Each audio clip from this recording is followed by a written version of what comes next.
Media মিরপুরের মানুষ, তাহলে আল্লাহ রাব্বুল আলামিন কেনই কথা বললেন? এর 2 নম্বর জবাব আমরা পরিপূর্ণ পেয়ে গেলাম। 1 নম্বর জবাব হলো দুনিয়ার ভিতরে আমাদের কোনো অস্তিত্ব ছিল না। অস্তিত্বহীন থেকে আল্লাহ পাক পরিপূর্ণ আমাদেরকে অস্তিত্ব দান করলেন। 2 নম্বর ব্যাখ্যা হলো দুনিয়ার মানুষ যেন মৃত্যুর কথা যেন ভুলে না যায়, এই জন্য আল্লাহ তাআলা মওতের কথা আগে এনে দুনিয়ার সমস্ত মানুষের মওতের কথা স্মরণ করায় দিলেন। আর যার ভিতরে সর্বদাই মওতের কথা চিন্তাধারা হইবে, সর্বদাই মওতের কথা চিন্তা হইবে, ও আল্লাহর বান্দা বান্দি, বিন্দু পরিমাণে আল্লাহর হুকুম মানা ছাড়া অন্য কারোর হুকুম মানতে পারে না। আল্লাহর আদেশ নিষেধ মানা ছাড়া অন্য কারোর আদেশ নিষেধ বিন্দু পরিমাণে মানতে পারে না। কারণ দুনিয়ার ভিতরে যার ভিতরে সর্বদাই মওতের কথা চিন্তা হইবে, ওই আল্লাহর বান্দা খুব ভালো করে চিন্তা করবে, আমার এখন আমি জমিনের ভিতরে চলাফেরা করতেছি এত সুন্দরভাবে, কিন্তু হতে পারে আজকে আমি রাত্রে ঘুমাইব, কিন্তু ঘুম থেকে উঠে ফজর আমি সুন্দরভাবে পড়তে পারবো কিনা কোনো গ্যারান্টি নাই। আজকে এই মাহফিলে যে আসছেন, আবার আগামীকালকে ফজরের নামাজ যে আপনি পড়তে পারবেন এর কোনো গ্যারান্টি নাই। এই গ্যারান্টি আপনার বাবাই দিতে পারবে না, আপনার মাই দিতে পারবে না, এই গ্যারান্টি আপনার কোনো পীর দিতে পারবে না, এই গ্যারান্টি আপনার কোন উস্তাদ দিতে পারবে না, এই গ্যারান্টি কোন ডাক্তার দিতে পারবে না, এই গ্যারান্টি কোন ডক্টর বিন্দু পরিমাণে দিতে পারবে না রে বান্দা। কারণ হায়াত এবং মওত 2টা জিনিস কার হাতে? আর জোরে বলেন, হায়াত এবং মওত পরিপূর্ণ আমার আল্লাহর হাতে পরিপূর্ণ রেখে দিলেন। ও আল্লাহ খুব ভালো করে জানে দুনিয়ার ভিতরে কে কতটুকু হায়াত পাইবে, কার মৃত্যু কোন জায়গায় পরিপূর্ণ দেওয়া লাগবে। কারণ আল্লাহ পাক দুনিয়ার ভিতরে মানুষ পাঠানোর পূর্বে কে কত বছর হায়াত পাইবে এটা আল্লাহ পাক পরিপূর্ণ নির্ধারণ করে রেখেছে রে বান্দা। ও আল্লাহর বান্দারা, কার কোন জায়গায় মৃত্যুবরণ হইবে, কে কোন হালতে মৃত্যুবরণ করবে, কে ঘুমন্ত অবস্থায় মৃত্যুবরণ করবে, কে খাবার খাওয়া অবস্থায় মৃত্যুবরণ করবে, কে দুনিয়ার ভিতরে বিশ্রাম করা অবস্থায় মৃত্যুবরণ করবে, নাকি কেউ মোটরসাইকেলের নিচে অ্যাক্সিডেন্টের মাধ্যমে পরিপূর্ণ মৃত্যুবরণ করবে, কে কত সালে মৃত্যুবরণ করবে, কে কত মাসে মৃত্যুবরণ করবে, কে কিবারে মৃত্যুবরণ করবে, কে কত ঘন্টায় মৃত্যুবরণ করবে, কে কত মিনিটে মৃত্যুবরণ করবে, কে কত সেকেন্ডে মৃত্যুবরণ করবে, দুনিয়ার কেউ না জানলে একজন জানেন, জোরে বলেন তিনি কে? আল্লাহ পাক জানায় দেন, লা ইস্তাখিরুনা সাআতাও ওয়া লা ইস্তাকদিমুন। চিল্লায়ে পড়েন আল্লাহু আকবার। আল্লাহ পাক জানায় দেন, ও দুনিয়ার মানুষেরা, আমি আল্লাহ রাব্বুল আলামিন পরিপূর্ণ তোমাদের মৃত্যুর সময় নির্ধারণ করে রেখেছি। তোমরা কি হালতে মৃত্যুবরণ করবে এটা আমি পরিপূর্ণ নির্ধারণ করে রাখলাম। কোন মুহূর্তে তোমাদের সামনে আজরাইল গিয়ে হাজির হইবে দুনিয়া তোমার মা জানে না, তোমার বাবাই বলতে পারে না, কোন ডাক্তার বিন্দু পরিমাণে নির্ধারণ সময় কিন্তু দিতে পারে না। এমনকি তুমি মৃত্যুবরণ করবা তুমি নিজেও জানো না, কিন্তু জানেন একজন, জোরে বলেন তিনি কে? আল্লাহ রাব্বুল আলামিন খুব ভালো করে জানেন। আল্লাহ রাব্বুল আলামিন পবিত্র কালামুল্লাহ মাজিদের ভিতরে আয়াত নাযিল করে জানায় দেন, আমি আল্লাহ রাব্বুল আলামিন দুনিয়ার মানুষের হায়াত এবং মওত দেওয়ার কারণ হলো তাদেরকে আমি পরীক্ষা করব। কারণ আমি আল্লাহ পাক দেখতে চাই দুনিয়ার ভিতরে কে নেক আমল করে আসতে পারে আর কে বদ আমল করে আসে, এটা পরিপূর্ণ আমি আল্লাহ পরীক্ষা করব। দুনিয়ার ভিতরে বিভিন্ন রাজনৈতিক দল থাকে, আওয়ামী লীগ থাকে, বিএনপি থাকে, জামাত থাকে, চরমনাই থাকে, বিভিন্ন রাজনৈতিক দল আছে না নাই? কিন্তু পরকালে দল হবে 2টা।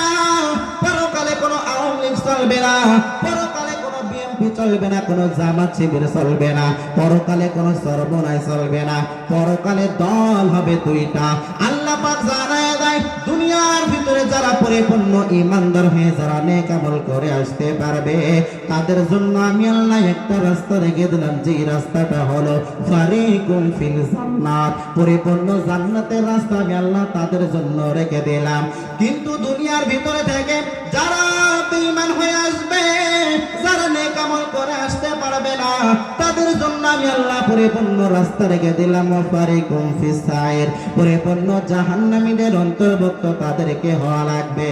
এবার চিন্তা ভাবনা আপনার বিবেক দিয়ে আপনি করবেন, আপনি জান্নাতে যাবেন নাকি জাহান্নামে যাবেন? হ্যাঁ, কোথায় যাবেন? সকলে আমরা জান্নাতে যেতে চাই, কেউ আমরা জাহান্নামে যেতে চাই না। কারণ আমরা খুব ভালো করে জানি জান্নাত অনেক সুখের জায়গা, অনেক শান্তির জায়গা, কিন্তু জাহান্নাম অনেক মারাত্মক ভয়ঙ্কর জায়গা। আমাদের মানুষের দ্বারা জাহান্নামের আগুন বিন্দু পরিমাণে সহ্য করা কোনো সম্ভব না, কিন্তু জান্নাত এমন একটা জায়গা, কেউ যদি একবার জান্নাতের ভিতরে প্রবেশ করে তাহলে কি পরিমাণ লাভবান সে হয়ে যাবে। দুনিয়ার ভিতরে 5 স্টার হোটেলে যাইবেন, বড় বড় আপনি রাজকীয় হোটেলে গিয়ে আপনি যদি বুকিং করে দেন, এক সপ্তাহের জন্য বুকিং করেছেন, 3 দিনের জন্য আপনি হোটেল বুকিং করেছেন, আপনি এক সপ্তাহের জন্য হোটেল বুকিং করেছেন, 2 দিনের জন্য বুকিং করেছেন, কিন্তু আপনার সময় যখন পরিপূর্ণ শেষ হয়ে যাবে, রিসিভম্যান আপনাকে এসে জানায় দেবে, ও ভাই আপনার সময় শেষ হয়ে গিয়েছে, দ্রুত আপনি আপনার সমস্ত মালপত্রগুলো গোছায় নেন, আপনাকে হোটেল থেকে পরিপূর্ণ বিদায় নেওয়া লাগবে। বলে কি বলে না? আপনি টাকা দিয়ে পয়সা দিয়ে হোটেল বুকিং করেছেন, কিন্তু পরিপূর্ণ অস্থায়ী বান্দা, স্থায়ী না চিরস্থায়ী না, পরিপূর্ণ অস্থায়ী। ও আল্লাহর বান্দারা, কিন্তু জান্নাতের ভিতরে যারা একবার প্রবেশ করবে, আমার আল্লাহ পাক এবং ফেরেশতারা কখনো বলবে না ও জান্নাতীরা জান্নাতে প্রবেশ করছো, জান্নাত থেকে বাহির হয়ে যাও, এই কথা দুনিয়ার ভিতরে কেউ বলবে না, আবার জান্নাতের ভিতরেও কেউ বলবে না। তাহলে আমরা সকলে জান্নাতে যেতেছি, আমরা কেউ জাহান্নামে যেতে চাই না। ও কুষ্টিয়া মিরপুরের মানুষ, তাহলে এবার গভীর মনোযোগের কান লাগানো লাগবে। আল্লাহ রাব্বুল আলামিন আমাদের হায়াত এবং মওত দান করলেন একমাত্র আমাদেরকে পরীক্ষা করার জন্য। আল্লাহ পাক কোরআনের ভিতরে আয়াত নাযিল করে জানায় দেন, ওয়ালা নাবলুওয়ান্নাকুম বিশাইইম মিনাল খাউফি ওয়াল জু'i ওয়া নাকসিম মিনাল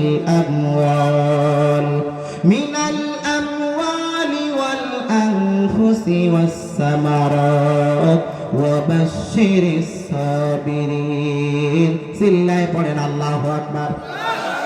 আল্লাহ পাক জানায় দেন, দুনিয়ার ভিতরে আমি আল্লাহ মানুষকে অবশ্যই পরীক্ষা করব। আমি আল্লাহ রাব্বুল আলামিন মানুষের ভয়ের মাধ্যমে পরিপূর্ণ পরীক্ষা করব। আমি আল্লাহ পাক মিনাল খাউফ 1 নম্বরে ভয়ের মাধ্যমে পরীক্ষা করব, ওয়াল জু আমি আল্লাহ পাক ক্ষুধার্ত দেওয়ার মাধ্যমে পরীক্ষা করব, ওয়া নাকসিম মিনাল আমওয়ালি ওয়াল আনফুসি ওয়াস সামারাত। আল্লাহ পাক জানায় দেন, আমি মানুষের কিছু ক্ষয়ক্ষতি দেওয়ার মাধ্যমে পরিপূর্ণ পরীক্ষা করব। দুনিয়ার ভিতরে তাকায় দেখবেন, যখন ঝড় বাদল বৃষ্টির সময় আপনাদের এলাকায় তামাক তো চাষ হয়, আবার ধানও তো আবাদ হয়, আবাদ ফসলগুলো যদি ঝড় বৃষ্টিতে নষ্ট হয়ে যায়, এমন অবস্থার ভিতরে মানুষ আল্লাহকে গালি দেয়, আছে না নাই? অনেক সময় তাকায় দেখবেন ঝড় বৃষ্টিতে আপনার বালা মুসিবত হয়ে গেছে, আপনার ক্ষতি হয়ে গেছে, তখন মানুষ বলে যে আল্লাহ কি শুধু আমার দেখে আর কারোর দেখে না? বলে কি বলে না? আপনার 2টা গরু মারা গিয়েছে, ছাগল মারা গিয়েছে, হ্যাঁ, এমন অবস্থায় বলে অমুকের ছাগল গরুর অভাব নাই, আল্লাহ ইচ্ছা করলে তো ওর গোয়াল ঘরের তো 2-4টা নিয়ে যেতে পারতো, আমার গোয়াল ঘরে মনে 2-3টা আছে, কেন আল্লাহ আমারটা নিল? আল্লাহর কি চোখ নাই? ওই দিকের কি চোখ যায় না? এমন কথা বলে কি বলে না? এই জায়গায় বান্দা তুমি পরিপূর্ণ ফেল হয়ে গেলে, কারণ আল্লাহ রাব্বুল আলামিন জানায় দেন, আমি আল্লাহ পাক মানুষের ক্ষয়ক্ষতি দেওয়ার মাধ্যমে পরিপূর্ণ পরীক্ষা করে, মানুষের আমি জান মাল দেওয়ার মাধ্যমে নেওয়ার মাধ্যমে পরিপূর্ণ পরীক্ষা করে। আমি আল্লাহ পাক কারো সম্পদ দেওয়ার মাধ্যমে পরীক্ষা করে। আমি আল্লাহ কারোর থেকে সম্পদ নেওয়ার মাধ্যমে পরীক্ষা করে, আমি আল্লাহ পাক কারোর সন্তান দেওয়ার মাধ্যমে পরীক্ষা করে, আবার কারোর সন্তান নেওয়ার মাধ্যমে আমি আল্লাহ পরীক্ষা করে। ও আল্লাহর বান্দারা, আল্লাহ পাক যত লাইনে আমাদেরকে পরীক্ষা করে না কেন, সব লাইনে যদি আপনি আমি পরিপূর্ণ পাস করতে চাই, তাহলে আপনারা আমার ভিতরে একটা গুণ থাকা লাগবে। বলবো না থাকবে? আপনার আমার ভিতরে একটা গুণ থাকা লাগবে। সেই গুণের নাম আল্লাহ রাব্বুল আলামিন জানায় দেন, ইন্নাল্লাহা মা'আস সাবিরিন। পরিপূর্ণ ধৈর্য থাকা লাগবে। আল্লাহ পাক যত বিপদ বালা মুসিবত দেন না কেন, সমস্ত বিপদ বালা মুসিবতের মোকাবেলা করা লাগবে একমাত্র ধৈর্যের গুণ দিয়ে। আল্লাহ পাক আপনাকে সম্পদ দিয়েছে, সম্পদ থেকে আল্লাহ আপনাকে বঞ্চিত করে দিয়েছে। আল্লাহ পাক আপনার সন্তান দিয়েছে, সন্তান আল্লাহ পরিপূর্ণ নিয়ে গেছে। পরিপূর্ণ আপনাকে ধৈর্যের গুণের গতিগ্রস্ত পরিপূর্ণ হওয়া লাগবে রে বান্দা। ও আল্লাহর বান্দারা, তাহলে আল্লাহ রাব্বুল আলামিন আমাদের হায়াত এবং মওত দান করলেন একমাত্র পরীক্ষা করার জন্য। কোন আল্লাহর বান্দা দুনিয়া থেকে নেক আমল করে আসতে পারে, আর কোন আল্লাহর বান্দা দুনিয়া থেকে বদ আমল করে আসে, এটা আমার আল্লাহ পরিপূর্ণ দেখতে চায়। আমার আল্লাহ রাব্বুল আলামিন জানায় দেয়, ও আমার দুনিয়ার গোলাম, যারা দুনিয়ার ভিতরে ঈমানদার হয়ে আসবে এবং 2 নম্বরে যারা নেক আমল করে আসবে, আমি আল্লাহ পাক ওয়াদা করলাম তাদেরকে জান্নাতুল ফিরদাউসের মেহমান আমি বানায় দেব। ইন্নাল্লাযীনা আমানু ওয়া আমিলুস সালিহাত কানাত লাহুম জান্নাতুল ফিরদাউস নুজুলা। চিল্লায় পড়েন আল্লাহু আকবার। আল্লাহ রাব্বুল আলামিন ওয়াদা করেছেন, দুনিয়ার সমস্ত মানুষের ওয়াদা ভঙ্গ হয়, কিন্তু আমার আল্লাহর ওয়াদা ভঙ্গ হবে নাকি? আরো জোরে বলেন। দুনিয়ার মানুষ কথা দিয়ে কথা রাখতে পারে না, দুনিয়ার মানুষ ওয়াদা করে ওয়াদা ভঙ্গ করে, কিন্তু আমার আল্লাহ বিন্দু পরিমাণে ওয়াদা ভঙ্গ করবে না। আল্লাহ পাক 2 গুণের মানুষদের জন্য জানায় দিয়েছেন, দুনিয়ার মানুষেরা তারা যদি 2টা গুণের অধিকারী পরিপূর্ণ হতে পারে, তাহলে আমি আল্লাহ স্বয়ং নিজে ওয়াদা করলাম, কানাত লাহুম জান্নাতুল ফিরদাউসি নুজুলা। জাহান্নাম হলো 7টা আর জান্নাত হলো 8টা। 8টা জান্নাতের ভিতরে সব থেকে যেই জান্নাতটা বড় জান্নাত, সব থেকে যেই জান্নাতটা দামি জান্নাত, ওই জান্নাতের নাম হলো জান্নাতুল ফিরদাউস। তাহলে 1 নম্বরে আমরা যদি ঈমান এনে নেক আমল করে যদি অন্ধকার কবরে যেতে পারে, তাহলে জান্নাতের ভিতরে সব থেকে বড় জান্নাত দিবে। ওয়াদা করেছেন একজন, জোরে চিল্লায় বলেন তিনি কে? আল্লাহ পাক পরিপূর্ণ ওয়াদা করে দিলেন। তাহলে আমরা বুঝতে পারলাম 2টা গুণের অধিকারী আমাদের পরিপূর্ণ হওয়া লাগবে। 1 নম্বরে ঈমানদার হওয়া লাগবে। এদিক খেয়াল করেন, 1 নম্বরে ঈমানদার হওয়া লাগবে। 2 নম্বরে নেক আমলের অধিকারী আমাদের পরিপূর্ণ হওয়া লাগবে। তাহলে জান্নাত দিবেন আমার আল্লাহ, বিন্দু পরিমাণের টেনশন আমাদের করা লাগবে না। দুনিয়ার মানুষ ওয়াদা করলে ওয়াদা ভঙ্গ করে, একটা টেনশন নেই আছে মানুষ। ও আল্লাহর বান্দা ওয়াদা করেছে, কিন্তু সে ওয়াদা রাখবে কিনা এর কোনো গ্যারান্টি নাই। কিন্তু আমার আল্লাহ যেহেতু ওয়াদা করেছেন, আমার আল্লাহ ওয়াদা পরিপূর্ণ করবে, এর ভিতরে বিন্দু পরিমাণে কোনো সন্দেহ নাই। এরপর আল্লাহ রাব্বুল আলামিন জানায় দেন, দুনিয়ার ভিতরে আমি আল্লাহ রাব্বুল আলামিন সমস্ত মানুষদেরকে যতগুলো নিয়ামত দান করলাম, এই নিয়ামতগুলো দেওয়ার কারণ হলো মানুষ যেন আখিরাতের জন্য কিছু পুঁজি পাটা তারা আদায় করে আনতে পারে। এই দুনিয়াটা হলো নেক আমল করার বাজার। এই দুনিয়ার ভিতরে আল্লাহ দেখবে আমার কোন গোলাম নেক আমল করে আসতে পারে, তার জান্নাতের জন্য নিজের পুঁজি পাটা সে পরিপূর্ণ তৈরি করে আসতে পারে। আল্লাহ পাক জানায় দেন, আমি আল্লাহ পাক মানুষের এত পরিমাণে নিয়ামত দান করলাম।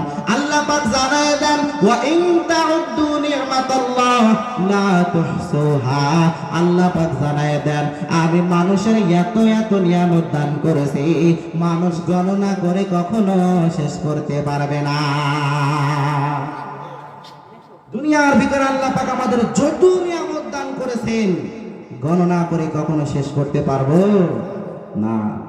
আপনি তাকায় দেখেন, আপনার নিজের চোখের দিকে, হাতের দিকে, পায়ের দিকে তাকান না। আপনার নিজের চোখের দিকে তাকায় দেখেন, আপনার বয়স হয়ে গেছে 60-70 বছর, চোখের পাওয়ার কমে গেছে। আপনি ডাক্তারের কাছে দৌড়াইলেন, 60-70 হাজারের পাওয়ারের লেন্স লাগাইলেন, চশমা ব্যবহার করলেন, তারপরও আপনাকে লাস্টে বলা লাগবে যৌবনকালে যুবক বয়সে চোখ দিয়ে আমি দূরের জিনিস দেখে যে মজা পাইতাম, কোটি টাকার চশমা ব্যবহার করলে ওই মজা পাবেন না। আল্লাহ রাব্বুল আলামিন যে আপনাদেরকে কান দান করলেন, কান দিয়ে আমরা যে কথা শুনতেছি। আমাদের চৌগাছা বাজারে মাছের হাটে আমি একদিন মাছ কিনতে গেছি, তো এমন অবস্থা দেখছি এক মুরব্বী ব্যক্তি, তার কানের ভিতরে একটা ইয়ারফোন লাগানো, আর এখানে কি এমন একটা মেশিন লাগানো। তো আমি চিন্তা ভাবনা করলাম, কি রে মুরব্বী তো মোবাইল নেই, এখানে একটা মেশিন লাগানো, কি ব্যাপার, আবার কানে ইয়ারফোন। তো আমি জিজ্ঞাসা করলাম যে চাচা কি ব্যাপার, আপনার কানে ইয়ারফোন, আপনি কি গান টান শুনতেন বা কোনো গজল বা ওয়াজ শুনতেছেন? বলছে বাবা আমি ক্লিয়ার শুনতে পাচ্ছি না, তবে আমি যে কথা বলেছি এই ভাবভঙ্গিতে উনি বুঝতে পেরেছে আমি কি বলতে চাচ্ছি। তো উনি বলছে যে বাবা আসলে আমি কানে কম শুনি, তো কানে এই মেশিনটা লাগিয়েছি, এই কানে ইয়ারফোন সিস্টেম, এখানে আমি যে কথাটা বলি এই নিজের কথা নিজে শুনতে পারে, আর কেউ যদি জোরে কথা বলে তাহলে ওই মেশিনের মাধ্যমে কানের ভিতরে যে কথা সামান্য শুনতে পারে। আমি বললাম চাচা কথা কি আগের মতো ক্লিয়ার শুনতে পারেন? বলে বাবা তাই কি আর হয়? হ্যাঁ তাই কি আর হয়? তাই আর হয় না। একেবারে কাছে এসে জোরে জোরে কথা না বললে শুনতে পারে না। তার মানে বুঝতে পারলাম এই কান দিয়ে যে আমরা কথা শুনতেছি, এই চোখ দিয়ে যে আমরা দেখতেছি, এই হাতের শক্তি যে আমরা ব্যবহার করতেছি, আমাদের পায়ের বডির শক্তি যে আমরা ব্যবহার করতেছি, এই নিয়ামত এমন একটা নিয়ামত গোটা পৃথিবী বিক্রি করে যদি আপনি এক পাশে রাখেন, একটা হাত যে আপনি লড়াইতেছেন, আপনার চক্ষু দিয়ে যে আপনি দেখতেছেন, কান দিয়ে যে আপনি শ্রবণ করতেছেন, এক অংশ নিয়ামত আপনি এক জায়গায় করবেন আল্লাহ, আর গোটা পৃথিবী সব বিক্রি করে আপনি যদি সম্পদগুলো এক পাশে রাখেন, তাও কি কখনো ওই নিয়ামত আপনি কিনতে পারবেন? কখনো সম্ভব? আল্লাহকে যদি বলেন আল্লাহ তুমি আমার যত নিয়ামত দিয়েছো গোটা পৃথিবী আমি স্বর্ণে পরিণত করে তোমাকে দিয়ে দিচ্ছি, এর বিনিময় কি কখনো শেষ হবে? আরো জোরে বলেন, কখনো শেষ হবে না। এই জন্য আল্লাহ রাব্বুল আলামিন জানায় দেন ওয়া ইন তাউদ্দু নি'মাতাল্লাহ লা তুহসুহা। আল্লাহ পাক জানায় দেন আমি আল্লাহ পাক মানুষের এত নিয়ামত দান করলাম, মানুষ এই নিয়ামতের গণনা করে কখনো বিন্দু পরিমাণে শেষ করতে পারবে না রে বান্দা। ও আল্লাহর বান্দারা, আল্লাহ রাব্বুল আলামিন এবার পবিত্র কালামুল্লাহ মাজিদের ভিতরে আয়াত নাযিল করে জানায় দেন কাইফা তাকফুরুনা বিল্লাহি ওয়া কুনতুম আমওয়াতান ফাআহইয়াকুম সুম্মা ইউমীতুকুম সুম্মা ইউহয়ীকুম সুম্মা ইলাইহি তুরজাউন। চিল্লায়ে পড়েন আল্লাহু আকবার। আল্লাহ পাক জানায় দেন ও দুনিয়ার মানুষ, কেমনে তোমরা আমি আল্লাহর সাথে নাফরমানি করো, কেমনে তোমরা আমি আল্লাহর সাথে গাদ্দারি করো? তোমাদের তো কোনো অস্তিত্ব ছিল না, অস্তিত্বহীন থেকে আমি আল্লাহ পাক মায়ের রেহেমের ভেতরে তোমাদেরকে আমি অস্তিত্ব দিলাম। খাবার খাওয়ার কোনো ব্যবস্থা ছিল না, কিন্তু আমি আল্লাহ পাক মায়ের খাবারের নারীর সাথে পরিপূর্ণ তোমার খাবারের ব্যবস্থা আমি ওই গর্ভের ভেতরে করে দিলাম রে বান্দা। এরপরে অস্তিত্বহীন থেকে পরিপূর্ণ অস্তিত্ব আমি আল্লাহ তোমাকে পরিপূর্ণ দান করলাম। আবার দুনিয়ার ভিতরে আমি আল্লাহ রাব্বুল আলামিন তোমাকে পরিপূর্ণ আমি ভূমিষ্ঠ করলাম। ওয়া কুনতুম আমওয়াতান, তোমরা এক সময় ছিলে মৃত, কোনো অস্তিত্ব ছিল না। ফাআহইয়াকুম, আবার অস্তিত্বহীন থেকে আমি আল্লাহ পাক পরিপূর্ণ অস্তিত্ব তোমাদেরকে দান করলাম। সুম্মা ইহয়ীকুম সুম্মা ইলাইহি তুরজাউন, আবার দুনিয়ার ভিতরে আমি আল্লাহ যে তোমাদেরকে পাঠিয়েছি, এই দুনিয়ার ভিতরে পাঠাইছি বলে তোমরা এমনটা চিন্তা করবা না, আবার তোমাদেরকে মৃত্যুবরণ করা লাগবে না এমনটা বিন্দু পরিমাণে চিন্তা করা যাবে না। বরং আল্লাহ পাক জানায় দেন আবার আমি পরিপূর্ণ তোমাদেরকে মৃত্যু দান করব। আবার শুধু মৃত্যুবরণ করেই যে ক্ষান্ত বিষয়টা এমন না, আল্লাহ পাক জানায় দেন সুম্মা ইলাইহি তুরজাউন, আল্লাহ পাক জানায় দেন আবার তোমাদেরকে আমি আল্লাহর সামনে পরিপূর্ণ হিসাব দেওয়ার জন্য দাঁড়ানো লাগবে। আল্লাহর সামনে পরিপূর্ণ হিসাব দেওয়ার জন্য দাঁড়ানো লাগবে। আল্লাহ পাক জানায় দেন কাইফা তাকফুরুনা বিল্লাহ, কেমনে তোমরা আমি আল্লাহর নিয়ামত পে নাফরমানি করো। গোটা পৃথিবীর ভেতরে তাকায় দেখবেন যারা আল্লাহর নিয়ামত পে আল্লাহর সাথে নাফরমানি করেছে আল্লাহ তাআলা যুগে যুগে তাদেরকে ধ্বংস করে দিয়েছে। এই গোটা পৃথিবীর ভিতরে আল্লাহ রাব্বুল আলামিন ফেরাউন নামক বড় বেঈমানকে পাঠাইছিলেন। নমরুদ নামক বড় বেঈমান, হামান নামক বড় বেঈমান, সাদ্দাত নামক বড় বেঈমানদেরকে আল্লাহ রাব্বুল আলামিন পরিপূর্ণ পাঠাইছিলেন। কিন্তু তারা আমার আল্লাহর নিয়ামত পাওয়ার পর আল্লাহর সাথে যখন গাদ্দারি করা শুরু করে দিল, আল্লাহর সাথে যখন নাফরমানি করা শুরু করে দিলেন, আল্লাহ পাক বলে ও ফেরাউন, ও নমরুদ, ও হামান, ও সাদ্দাত, আমি আল্লাহ সহজে সহজে তোমাদেরকে ধরি না, কিন্তু আমি আল্লাহ যখন ধরি কাউকে বিন্দু পরিমাণে আমি ছাড়ি না। ফেরাউন আল্লাহ তাআলার নিয়ামত পাওয়ার পর আল্লাহর সাথে নাফরমানি শুরু করে দিলেন।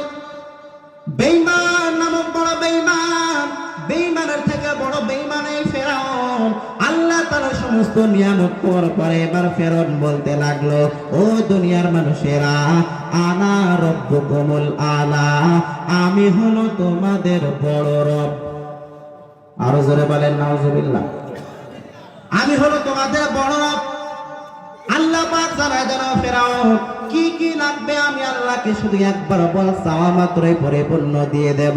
কারণ আমি আল্লাহ, যারা বেঈমান তাদেরকে আমি আল্লাহ ক্ষমতা দিই, তাদেরকে আমি আল্লাহ পরিপূর্ণ পাওয়ার দিয়ে দিই। কারণ আমি আল্লাহ পাক যদি তোমাদেরকে পাওয়ার না দিই, সুযোগ না দিই, তাহলে আমি আল্লাহ তোমাদের দৌড়ানোর শেষ তো দেখতে পারবো না। যার কারণে যারা বেঈমান, যারা নাফরমান, আল্লাহ পাক তাদেরকে আরো বেশি বেশি শক্তি দান করে, তাদেরকে আল্লাহ রাব্বুল আলামিন বেশি বেশি ক্ষমতা দান করে। রে বান্দা, তোর কুষ্টিয়া মিরপুরের মানুষ, তাহলে এবার গভীর মনোযোগের কান লাগাবেন। এই ফেরাউন নামক বড় বেঈমান যে দুনিয়ার ভেতরে আল্লাহ তাআলার এত বড় নিয়ামত পাওয়ার পর ক্ষমতা পাইলো, সম্পদ পাইলো, চেহারা ছবি সবকিছু পাইলো, কিন্তু ফেরাউনের পরকালে জান্নাত না জাহান্নাম? হ্যাঁ, ফেরাউন জাহান্নামের অধিবাসী হয়ে যাবে। কোথায় গেল সেই ক্ষমতা? কোথায় গেল সে পাওয়ার? কোথায় গেল সে আনা রব্বুকুমুল আলা দাবি করে নেওয়ালা? একটাও অস্তিত্ব নাই। আল্লাহ পাক এখনো মিশরের জাদুঘরে পরিপূর্ণ ফেরাউনকে রেখে দিলেন। মনে রাখা লাগবে, ফেরাউন কোন মানুষের নাম নয়। ওই মিশরের ভিতরে, ওই জামানার ভিতরে যারা বাদশা হইতো, যারা রাজা হইতো, তাদেরকে মূলত ফেরাউন বলা হইতো। ফেরাউনের নাম এক কিতাবে এসেছে, তার নাম ছিল কাবুস। কিন্তু সে বাচ্চা হওয়ার কারণে তাকে ফেরাউন বলা হয়তো। ফেরাউন শুধু একজনের নাম না, ফেরাউন 1 নাম্বার ফেরাউন, 2 নাম্বার ফেরাউন, 3 নাম্বার ফেরাউন, এরকম ধারাবাহিকতা অনেক ফেরাউন আছে। কিন্তু যে ফেরাউনের লাশ আমরা মিশরের জমিনে দেখতে পাই, এই ফেরাউন সেই আনা রব্বুকুমুল আলা, নিজেকে খোদা দাবি করে নেওয়ালা সেই বড় বেঈমান। ফেরাউন তার রাজত্ব পরিচালনা করে আর মনে করে এতগুলো ভক্ত আমার, এতগুলো মানুষ আমার এত পরিমাণে পাওয়ার, এত পরিমাণে ক্ষমতা, আমার এই পাওয়ার মনে হয় কেউ বিন্দু পরিমাণে নষ্ট করতে পারবে না। আমি আল্লাহর সাথে গাদ্দারি করতেছি, করতে থাকবো। দুনিয়ার সমস্ত মানুষকে ফেরাউন পরিপূর্ণ তার অধীনে নিয়ে নেওয়ার চেষ্টা করলো। ফেরাউন একদিন ঘুমন্ত অবস্থায়, এমত অবস্থার ভিতরে আল্লাহ রাব্বুল আলামিন ফেরাউনকে একটা স্বপ্ন দেখায় দিলেন। বলবো না ছেড়ে দেব? ফেরাউনকে একটা স্বপ্ন দেখায় এলো আল্লাহ রাব্বুল আলামিন। ফেরাউনকে একটা স্বপ্ন দেখাইলো। ফেরাউন ঘুমন্ত অবস্থায় রয়েছে। আল্লাহ পাক জিবরিল আমিনের মাধ্যমে পরিপূর্ণ ফেরাউনকে জানায় দিল, ও ফেরাউন, বনি ইসরাইলের ভিতরে এমন একটা ছেলে সন্তান জন্ম লাভ করবে, যেই সন্তান তুমি ফেরাউনের মসনদ ভেঙে পরিপূর্ণ তছনছ করে দেবে। যেই সন্তান তুমি ফেরাউনকে দুনিয়া থেকে পরিপূর্ণ বিতাড়িত করে দিবে। এই স্বপ্ন দেখার পর ফেরাউনের মাথা গরম না ঠান্ডা? আরো জোরে। ফেরাউনের মাথা বড্ড গরম হয়ে গেল। ফেরাউনের আর ঘুম হয় না। ওই গভীর রজনীতে, গভীর রাত্রে ফেরাউন এবার তার সমস্ত মন্ত্রী মহোদয় সকলকে পরিপূর্ণ একত্রিত করলো। ও মন্ত্রী, তোমরা কে কোথায় আসো? দ্রুত ছুটে চলে আসো। কি হইল আমাদের খোদা? কি হইল আমাদের রব? আপনার আবার কি হইল? ফেরাউন ডাক দিয়ে জানাই দিল, মন্ত্রীরা, আমি একটা ঘুমের ভিতরে স্বপ্ন দেখেছি। ওই বনি ইসরায়েলের ভিতরে নাকি এমন একটা ছেলে সন্তান জন্ম লাভ করবে, যেই সন্তান আমি ফেরাউনের ক্ষমতার মসনদ ভেঙে পরিপূর্ণ তছনছ করে দেবে। এরপরে মন্ত্রী মহোদয় সকলে এবার পরামর্শ করলো, তাহলে এর প্রতিবাদ আমাদেরকে পরিপূর্ণ করা লাগবে। কেমনে আমরা প্রতিবাদ আমরা করব? এরপরে ফেরাউন এবং তার মন্ত্রীরা সকলে এবার পরামর্শ করলো, কেমনের প্রতিবাদ আমাদেরকে করা যায়। যেহেতু ফেরাউন কি কখনোই ক্ষমতার মসনদ ছাড়তে চাবে নাকি? দুনিয়ার মানুষই ছাড়তে চায় না। আর কোথায় ফেরাউন? দুনিয়ার মানুষ ক্ষমতা পাওয়ার পর বিন্দু পরিমাণে ক্ষমতার চেয়ার ছাড়তে চায় না। ঠিক তেমনই ফেরাউন ক্ষমতার চেয়ার ছাড়তে চায় না, যার কারণে তার সৈন্যবাহিনীরা সকলে পরিপূর্ণ পরামর্শ করে ফেলল। যেহেতু বনি ইসরায়েলের গোষ্ঠীটা খাস করা হয়েছে, তাহলে ওই বনি ইসরায়েলের ভিতরে আগামীতে যত ছেলে সন্তান জন্ম লাভ করবে সকলকে পরিপূর্ণ হত্যা করে দেওয়া লাগবে। নাউজুবিল্লাহ। আস্তে বলেন। তাই বলে আস্তে বললেন? আরো জোরে বলেন নাউজুবিল্লাহ। পরিপূর্ণ সৈন্য বাহিনীদেরকে পরিপূর্ণ মোতায়েন করে দেওয়া হলো। বনি ইসরায়েলের ভিতরে যত ছেলে সন্তান জন্ম লাভ করবে সকলকে পরিপূর্ণ দুনিয়া থেকে বিতাড়িত করা লাগবে। এরপরে ফেরাউনের সৈন্যবাহিনী তারা এবার সকলে বনি ইসরায়েলের ঘরে ঘরে গিয়ে খোঁজ নিতে লাগলো, 1-2 দিনের ভিতরে কার ঘরে ছেলে সন্তান জন্ম লাভ করেছে। সামনে যত মানুষের গর্ভে ছেলে সন্তান জন্ম লাভ করবে সকলের সন্তানকে পরিপূর্ণ কচু কাটা কাটতে লাগলো। ফেরাউন নামক বেঈমানের তার সৈন্যবাহিনীরা কিতাবের ভেতরে এসেছে এমন ভাবে ছেলে সন্তানদেরকে হত্যা করতে করতে করতে করতে 90,000 প্লাস ছেলে সন্তানকে হত্যা করেছে। 90,000 ছেলে সন্তানকে হত্যা করে দিয়েছে। কার হুকুমে হত্যা করেছে? হ্যাঁ, ফেরাউনের হুকুমে। মনোযোগ আছে তো? না ছেড়ে দেবো? ভালো না লাগলে কিন্তু ছেড়ে দেবো, বারবার বলছি। উঠাউটি করতে পারবেন না। মাশাআল্লাহ, কেউ উঠছে না, ভালো লাগছে। ফেরাউনের আদেশে পরিপূর্ণ 90,000 ছেলে সন্তানকে হত্যা করা হলো। এরপরে ফেরাউন জানায় দেন, ও আমার সৈন্যবাহিনীরা, ওই বনি ইসরায়েলের ভিতরে কোন ছেলে সন্তান যেন তারা জন্মগ্রহণ না করতে পারে, কোন ছেলে সন্তান যেন দুনিয়ার ভিতরে নতুন করে ভূমিষ্ঠ না হইতে পারে। কারণ ফেরাউনের মাথার ভিতরে পরিপূর্ণ টেনশন রয়েছে যে আমি ফেরাউনের ক্ষমতার মসনদ ভেঙে তছনছ করে দিবে, ওই সন্তানকে আমি দুনিয়ার ভিতরে জীবিত রাখবো না। কিন্তু আল্লাহ যদি তোমার ক্ষমতার মসনদ ভাঙ্গার চিন্তা করে, এরকম 90,000 সন্তান কেন, crore crore million billion trillion অক্টেলিয়ান ছেলে সন্তানদেরকেও যদি হত্যা করো, তারপর ক্ষমতার মসনদ ফেরাউন টিকিয়ে রাখতে পারবে না। ফেরাউন তার পরিপূর্ণ সৈন্য বাহিনীদেরকে জানাই দিল কোন ছেলে সন্তান বাঁচায় রাখা যাবে না। ফেরাউনের কথা মতো তার সৈন্য বাহিনীরা পরিপূর্ণ ছেলেদেরকে হত্যা করতে লাগলো। একদিন এক আল্লাহর বান্দি তার গর্ভের ভিতরে একটা ছেলে সন্তান জন্ম পরিপূর্ণ গ্রহণ করলো। ছেলে সন্তান পরিপূর্ণ দুনিয়ার ভিতরে ভূমিষ্ঠ হইল। এই খবর কিন্তু বেঈমান নামক ফেরাউনের কানেও যায় নাই। এই খবর ফেরাউন নামক বেঈমানের সৈন্য বাহিনীদের কানেও যায় নাই। এই যে সন্তান জন্ম লাভ করেছে, এই সন্তানের আপনারা সকলে জানেন, এই সন্তানের নাম হলো মুসা নবী, মুসা আলাইহিস সালাতু ওয়াস সালাম। ও আল্লাহর বান্দারা, এবার মুসার মায়ের গর্ভ থেকে মুসা যখন দুনিয়ার ভিতরে ভূমিষ্ঠিত হলেন, ফেরাউনের তার ছেলে বালারা কেউ জানে না। ওই মুসার বয়স যখন ধীরে ধীরে বাড়তে লাগলো, ওইদিকে তারা সৈন্য বাহিনীরা পরিপূর্ণ তারা তাদেরকে করতেছে কোন ভাষায় কোন ছেলে সন্তান জন্ম লাভ করেছে নাকি। ফেরাউনের মা সুন্দরভাবে তাকে লালিত পালিত করতে লাগে। ধীরে ধীরে ধীরে ধীরে ফেরাউনের বয়স যখন 3 মাস, কয় মাস? আরো জোরে। ফেরাউনের 3 মাস হয়ে গেল। গোপনে কে যেন তাদের কাছে খবর জানাই দিল, ওই বনি ইসরায়েলের গোত্রের ভিতরে এক আল্লাহর বান্দি তার গর্ভের ভিতরে একটা সন্তান জন্ম লাভ করেছে। ওই সন্তানকে তোমরা পরিপূর্ণ হত্যা যদি না করো তাহলে তোমাদের কিন্তু রেহাই আছে, তোমরা কোনো রেহাই পাবা না, খবর আছে। ফেরাউন এবার তার সৈন্য বাহিনীদেরকে পরিপূর্ণ পাঠায় দেন, ও আমার সৈন্য বাহিনীরা যাও, পরিপূর্ণ চলে যাও। ওই বনি ইসরায়েলের ভিতরে অমুকের বাসার ভিতরে নাকি একটা ছেলে সন্তান জন্ম লাভ করেছে।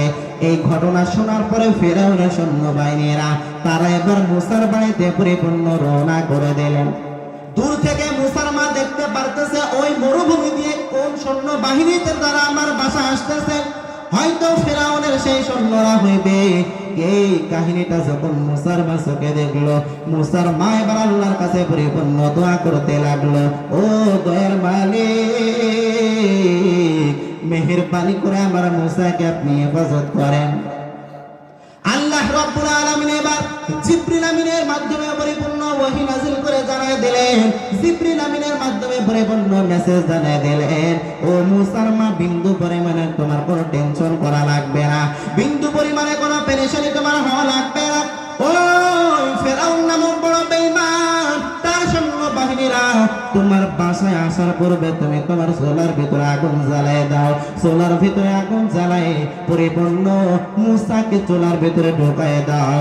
এরপরে মুসার মা দ্রুত চুলার ভিতরে আগুন জ্বালায় দিল। চুলার ভিতরে আগুন জ্বালানোর পর এবার দ্রুত চুলার ভিতরে পরিপূর্ণ ঢোকায় দিল। এরপর ফেরাউনের তার সৈন্য বাহিনীর তারা বাসার ভিতরে প্রবেশ করলো। বাসার ভিতরে এসেছে, চতুর জায়গায় দেখতেছে তোমাদের বাসায় নাকি একটা ছেলে সন্তান জন্ম লাভ করেছে। বাসার ভিতরে প্রতিটা জায়গায় জায়গায় পরিপূর্ণ খোঁজ খবর করতে লাগলো। যতই তারা সব জায়গায় দেখুক না কেন, ভুলেও কি আগুন জ্বলতেছে চুলার ভিতরে খোঁজ করবে? হ্যাঁ, ভুলেও চুলার ভিতরে খোঁজ করবে না। এরপরে ফেরাউন নামক বড় বেঈমান তার সৈন্য বাহিনীরা মুসাকে না পেয়ে পরিপূর্ণ তারা ফিরে গেল। এমত অবস্থার ভিতরে মুসার মায়ের চোখের ভিতরে পানি টলমল করতেছে। আমার মুসাকে আমি আল্লাহর আদেশে আগুনের ভিতরে ঢোকায় দিলাম, আমার মুসা সে আগুনের ভিতরে জীবিত আছে নাকি পুড়ে কয়লা ছাই ছাই হয়ে গেছে আমি তো বলতে পারি না। এমত অবস্থার ভিতরে মুসার মা চুলার কিনারে গিয়ে দেখে, চুলার মুখ দিয়ে তাকায় দেখে চুলার ভিতরে মুসা হাসতেছে আর খেলা করতেছে। কুদরত একজনের, জোরে বলেন তিনি কে? কাদের কুদরত দারি বর কামাল, আনতা রব্বি আনতা হাসবি জুল জালাল, তুহি কাদের জলিলুল্লাহ জাহাদার, বহর হালে তুহি মেরা নেগাহদার। মুসার মা টেনশনে পড়ে গেল, আমার সন্তানের শরীরের গোস্তগুলো মাংসগুলো পুড়ে ছাই ছাই হয়েছে নাকি, আমার শরীরের আমার সন্তানের শরীরের হাড্ডিগুলো পুড়ে কয়লা হয়েছে নাকি। মুসাকে চুলার ভিতরে থেকে কোলে দিয়ে দেখে মুসার শরীরের মাংস গোস্ত হাড্ডিগুলো পুড়ে কয়লা হবে তো দূরের কথা, মুসার শরীরের একটা পশমও আগুনে পড়ে না। আল্লাহ যদি রাখে তাহলে মারে কে? আল্লাহ যদি মারে তাহলে রাখে কে? আল্লাহ যদি এটা চাইবে সেটা পরিপূর্ণ হবে কি হবে না? আমরা বান্দারা যেটা চাইব, আল্লাহ যদি না চাই কখনো সম্ভব। আর আমার আল্লাহ যদি চাই, আমরা যদি না চাই, তাহলে সেইটা আল্লাহর দ্বারা সম্ভব। এরপর আল্লাহ রাব্বুল আলামিন আবার মুসার মায়ের কাছে পরিপূর্ণ খবর পাঠালেন, ও মুসা নবীর মা, মুসাকে তোমার কাছে বিন্দু পরিমাণে রাখা যাবে না, দ্রুত একটা সিন্ধুকের মাধ্যমে সিন্ধুকের ভিতরে মুসাকে পরিপূর্ণ তুমি ঢুকায় দেবা। ঢুকায় দেওয়ার পরে তুমি নিয়ে নদীর ভিতরে পরিপূর্ণ মুসাকে তুমি ছেড়ে দেবা। এরপরে মুসার মা আবার বড্ড টেনশনে পড়ে গেল। মুসার মায়ের ভিতরে ঈমান আছে, তার ভিতরে সন্তানের মায়া নাই, তার ভিতরে আমার আল্লাহর আদেশ বড়, কিন্তু আমাদের ভিতরে সন্তানের মায়া আছে না নাই?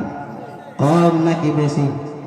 আল্লাহ যদি বলে, ও নয়নপুরের মানুষ, তুমি তোমার সন্তানকে জবাই করে দাও, আমি আল্লাহর আদেশ কারোর দ্বারা সম্ভব হবে?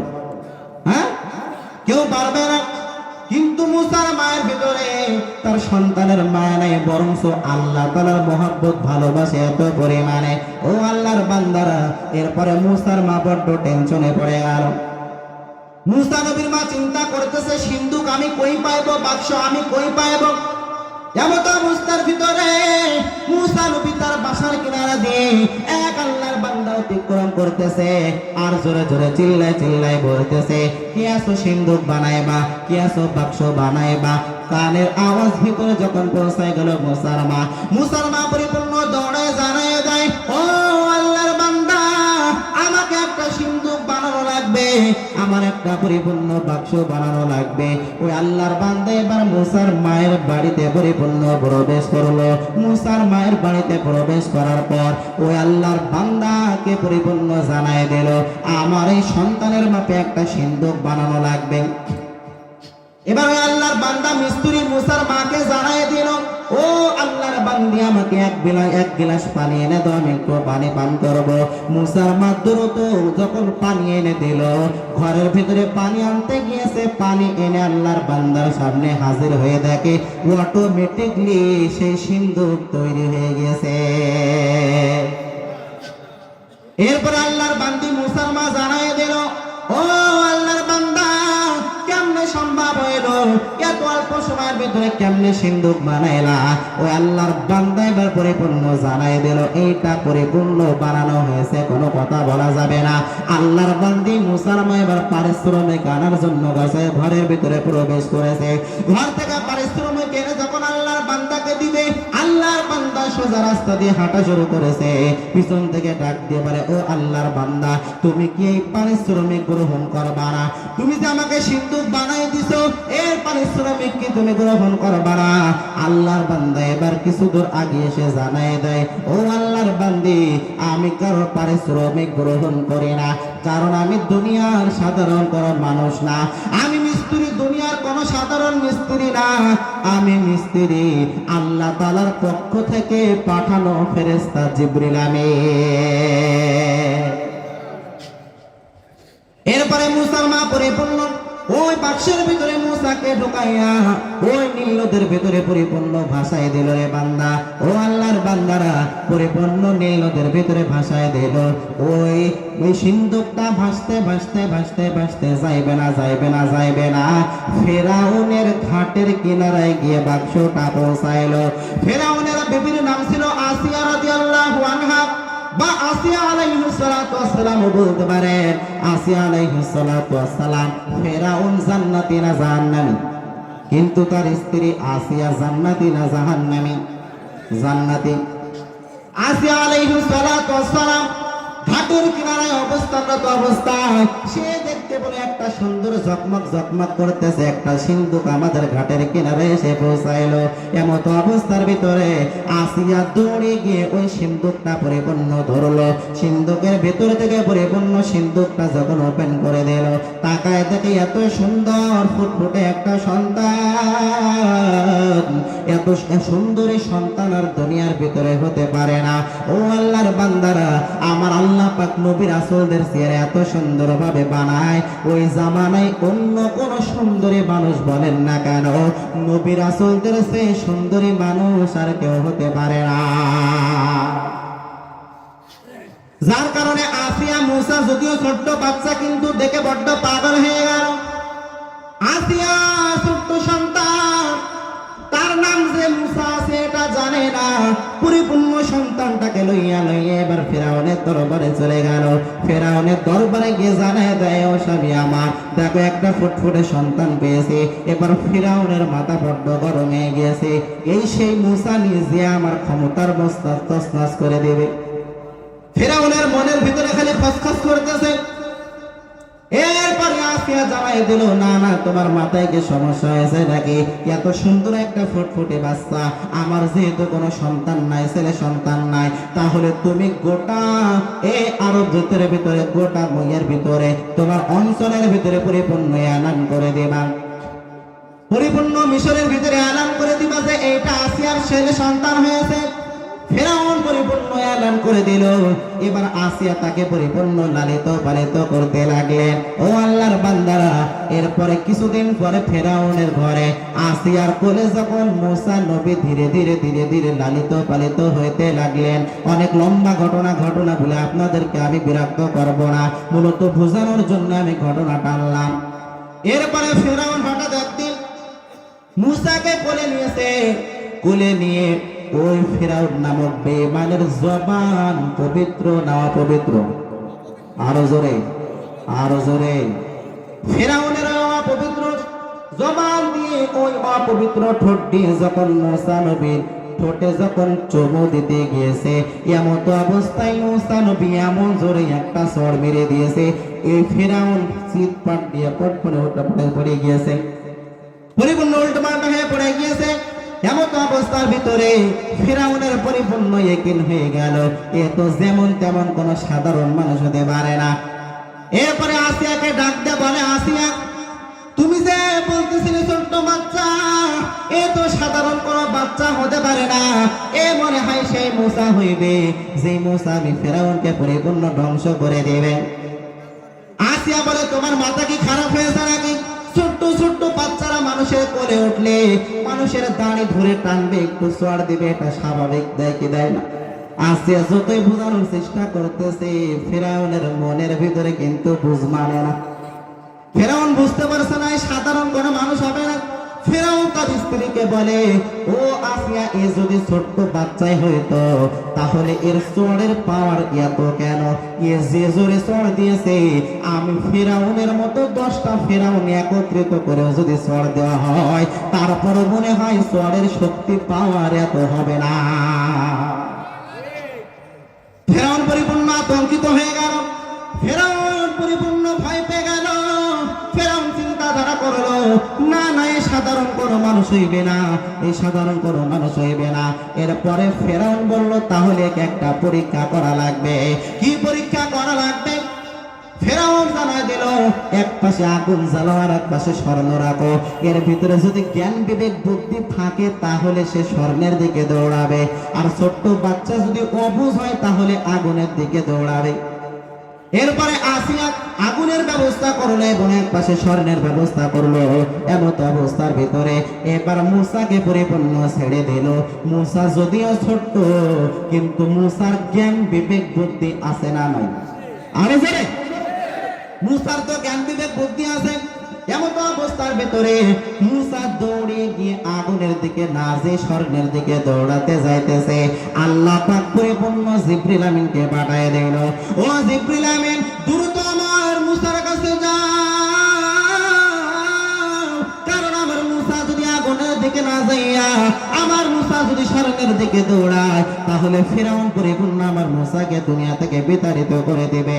এমত অবস্থার ভিতরে মুসা যদিও স্বর্ণের দিকে দৌড়াইতেছিল, কিন্তু আমার আল্লাহর আদেশে জিবরিল আমিন পরিপূর্ণ মুসাকে ধরে ঠেলে আগুনের দিকে নিয়ে চলে গেল। এমত অবস্থার ভিতরে মুসাও বিজয় লাভ করলেন, আবার আসিয়াও বিজয় লাভ করলেন। অনেক লম্বা ঘটনা। আবার এই ফেরাউনকে কিন্তু পরিপূর্ণ অধঃপতন হয়েছে মুসার কারণে। মুসা আলাইহিস সালাতু ওয়াস সালাম বনি ইসরাইল তাদের সাথে বড় যুদ্ধে মহাপ্রবণ। এই যুদ্ধের ময়দানে এত পরিমাণে অত্যাচার করলো, যুদ্ধের আগে এত পরিমাণে মুসাকে পরিপূর্ণ কষ্ট দিলে এবং জ্বালাইলো। মুসার সাথে ফেরাউনের যখন পরিপূর্ণ যুদ্ধ লেগে গেল, এমন অবস্থার ভিতরে মুসা আলাইহিস সালাম তার সৈন্যদেরকে লইয়া যখন নীল নদী অতিক্রম করবে, এমত অবস্থার ভিতরে নীল নদীর কিনারে এসে মুসা বড় টেনশনে পড়ে গেলেন, আমি এখন কেমনে নদী পার হইব? পিছনে তো পরিপূর্ণ ফেরাউনের সৈন্যবাহিনী, তারা যদি আমাদেরকে ধাওয়া করে তাহলে আমাদেরকে পরিপূর্ণ তাদের হাতে ধরা দেওয়া লাগবে। আল্লাহ পাক জানায় দেন, ও মুসা পয়গম্বর,